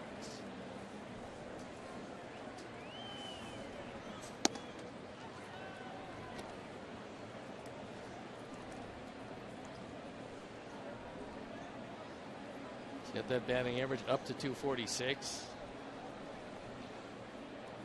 Things have gone exceptionally well for him after the All-Star break. Oh boy. Skies at 1 in foul territory. Long run for Romine. And he can't get to it. It's actually an easier play for Rajai Davis. But he couldn't get over there in time either. He's having a tough night. Rajai Not been one of his better efforts. With all that raw speed, I thought for sure he was going to get there. And Nathan got away with a hanging breaking ball. That's the same pitch that Sox have been hitting real hard all game long.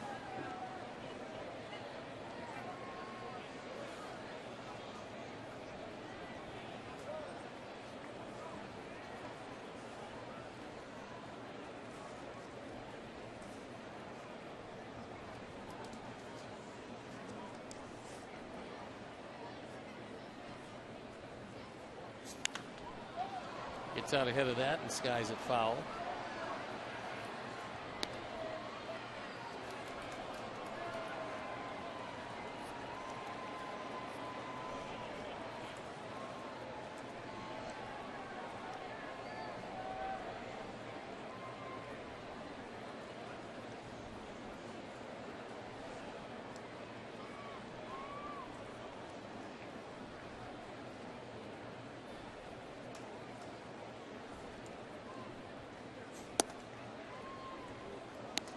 That misses off the outside corner. So looking at his stuff, you wonder how the ERA is at 5 3/4. Because the stuff is still pretty good. Yeah. Not overpowering though. Well, no, he doesn't. He doesn't have that great late life on the fastball any longer. No. That ball missed off the outside corner. Well, the only thing that with his fastball that I've seen, Stoney, is it's straight. I'd like to, little dippity do with it. Cut it, sink it. If you're going to throw 90, you might as well have some movement on it. In this day and age, it's hard. If you've never thrown a sinker, it's hard to pick one up late. It is, yeah. Tyler fouls it straight back.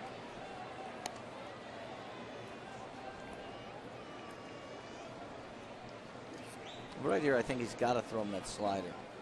His put-away slider. That's been his signature pitch. In that same deal for AJ, they got Francisco Liriano, who at the time had one of the great arms. Oh, yeah. And Boof Bonzer. The Boofer.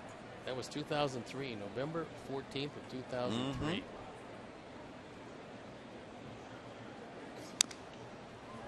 Went to the slider, but Tyler fouled it off. Yeah, Tyler's choking up on that bat a little bit, trying to get those strikeouts down. It's a little bit too high for him. He's well over 100 on the season, but as big and strong as he is, if he makes contact, he can fist balls over the infield. And, if you make a mistake, he's hit it out of the ballpark.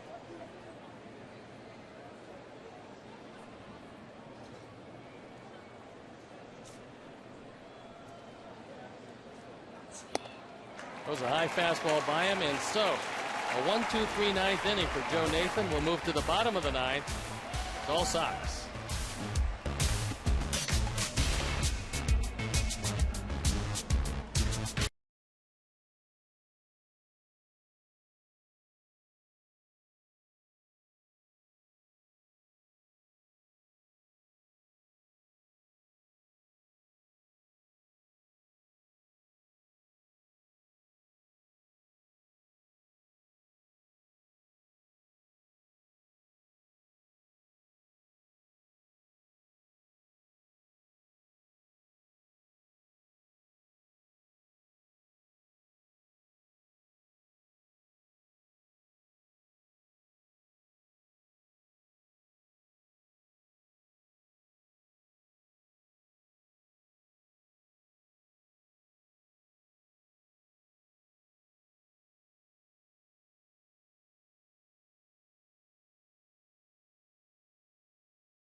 Open at Water Tower Place. The museum combines high-tech interactive experiences with an impressive collection of game-used treasures. Come and challenge yourself or your friends. That's the Chicago Sports Museum and Harry Carey's 7th inning stretch. It is a beautiful facility. I'll bet. We have a new pitcher for the Sox here in the bottom of the 9th inning. Jake Petrichka. I love saying Petrichka. He's 0-2 with an outstanding 206 earned run average. 5 for 6 in saves. 40 hits and 52 and a third. That's good. Walks are a little high, but 41 strikeouts. Opponents batting just .217 against Jake so far this season. And he's got the top of the order for Brad Osmus's Tigers here in the bottom of the 9th. This is the first time that he's ever been given a shot to occasionally close some games in the major leagues. He's 5 for 6. His stuff is overwhelming. And as he gets more innings under his belt, he's going to figure out a way to keep everything in the zone. When he starts consistently throwing strikes with the natural stuff that he has, there's no doubt in my mind he will be a closer candidate. I think Daniel Webb will have a chance. Yes. And there's no doubt Matt Lindstrom, who I've talked to and said he's feeling pretty good. When he gets back, he will have a better than average chance of being the closer because he was a closer when he went down. Yeah, it looks bright, that bullpen. And Matt had another session today with Avisail Garcia. Simulated game on the field. He had his ace stuff the other day in Minnesota. And Austin Jackson is 1 for 2. Your base on balls got hit by a pitch. His base hit coming in the 2nd inning when the Tigers had 4 hits, a chance to maybe have a huge inning. But Jose Quintana held them to just the 2 runs, and they were the only runs they could score up Quintana, who went 6. He's in line to get a win tonight and break that 4 straight no decision streak he's been on. He really deserves it. And the Sox have played great defense behind him. 3 double plays in consecutive innings, so you can't ask for much more than that. Now, when you get a young lefty with an ERA in the low 3s, with a win here tonight, he'll be 6-7. But the last 8 starts have been brilliant. And that righted Alexi, guns it across, and there's 1 out here in the 9th. Alexi's getting a lot better too at shortstop. He's getting that ball and firing it almost immediately. He's got great footwork at shortstop. Going to his left in the hole. He makes all the plays right now, and he complements Beckham very nicely up the middle.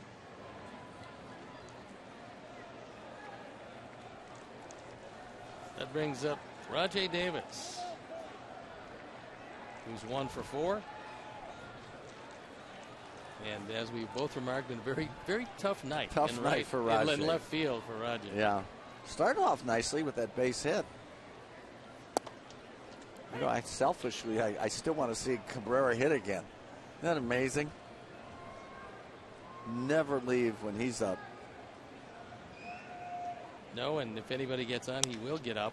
Yep. That one into right field. Sierra coming on the run. Makes a great catch into foul territory. And a big effort by Moises Sierra.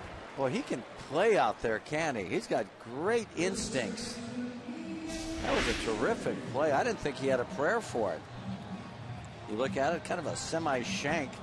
And he got off. He was off at the crack of the bat, and that was a fair ball. Yeah, that ball was in fair territory. Yeah, that's going to be a triple. So 2 up and 2 down. And nice. Ian Kinsler, the final hope for the Tigers.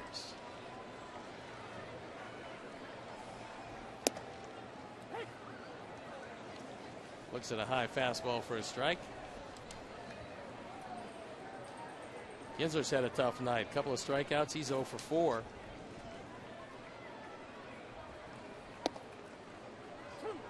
And he's in an 0-2 hole.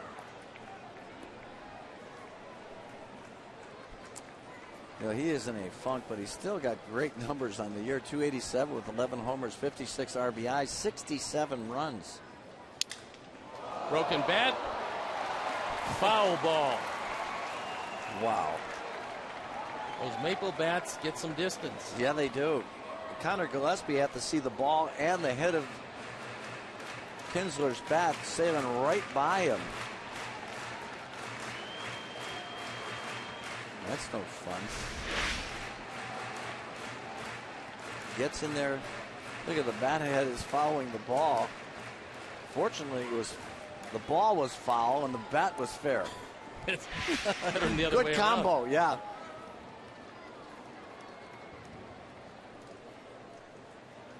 Well, after taking 3 of 4 against the Twins, winning the first game of the series here is got to be a big lift for the guys. Well, you got to have that confidence coming in against the Cy Young Award winner too, and Max Scherzer, as you pointed out, 12-3 on the season. It's not going to be easy tomorrow. No, and a chance with a good series here in Detroit, because heading home is a 6-game series with Minnesota and Texas, 2 teams that are really down right now. So right. Let's look optimistically. Take 2 of 3 here, and you wind up with a wonderful road trip. Then go home and face a couple of teams at home that you should handle pretty well. Yeah, and the key really to get rolling is get to that 500 mark and stay there. That little chopper, Lexi's got it over to first base, and this one belongs to the White Sox. It's an 11-4 game, and Jose Quintana getting the win. What do you think of it tonight? Oh, he did great. He just kept the team in it. He gave up 9 hits early, 2 runs, and that was it. And the Sox battled back. I'll tell you what, 9 runs in 2 innings, that'll win you a lot of ball games. Great pitching, great defense, and the hitting was superb. And our GMC player of the game is Jose Abreu. Ran his hitting streak to 18. There you look at the 3 hits and 4 at-bats. His home run, the 31st, leading the major leagues. His 83 runs batted in, leading the major leagues. What a night it is for Jose Abreu. So for my partner, Tom Paciorek, our director, Jim Angio, our producer, Mike Leary, our associate producer, Dave Ross, our technical manager, Mark Harper, and for the executive producer, Jim Corno Jr., I'm Steve Stone saying so long, everybody. Coming up next, Subaru Postgame Live with Chuck and Bill. You've been watching Chicago White Sox baseball on Comcast Sportsnet.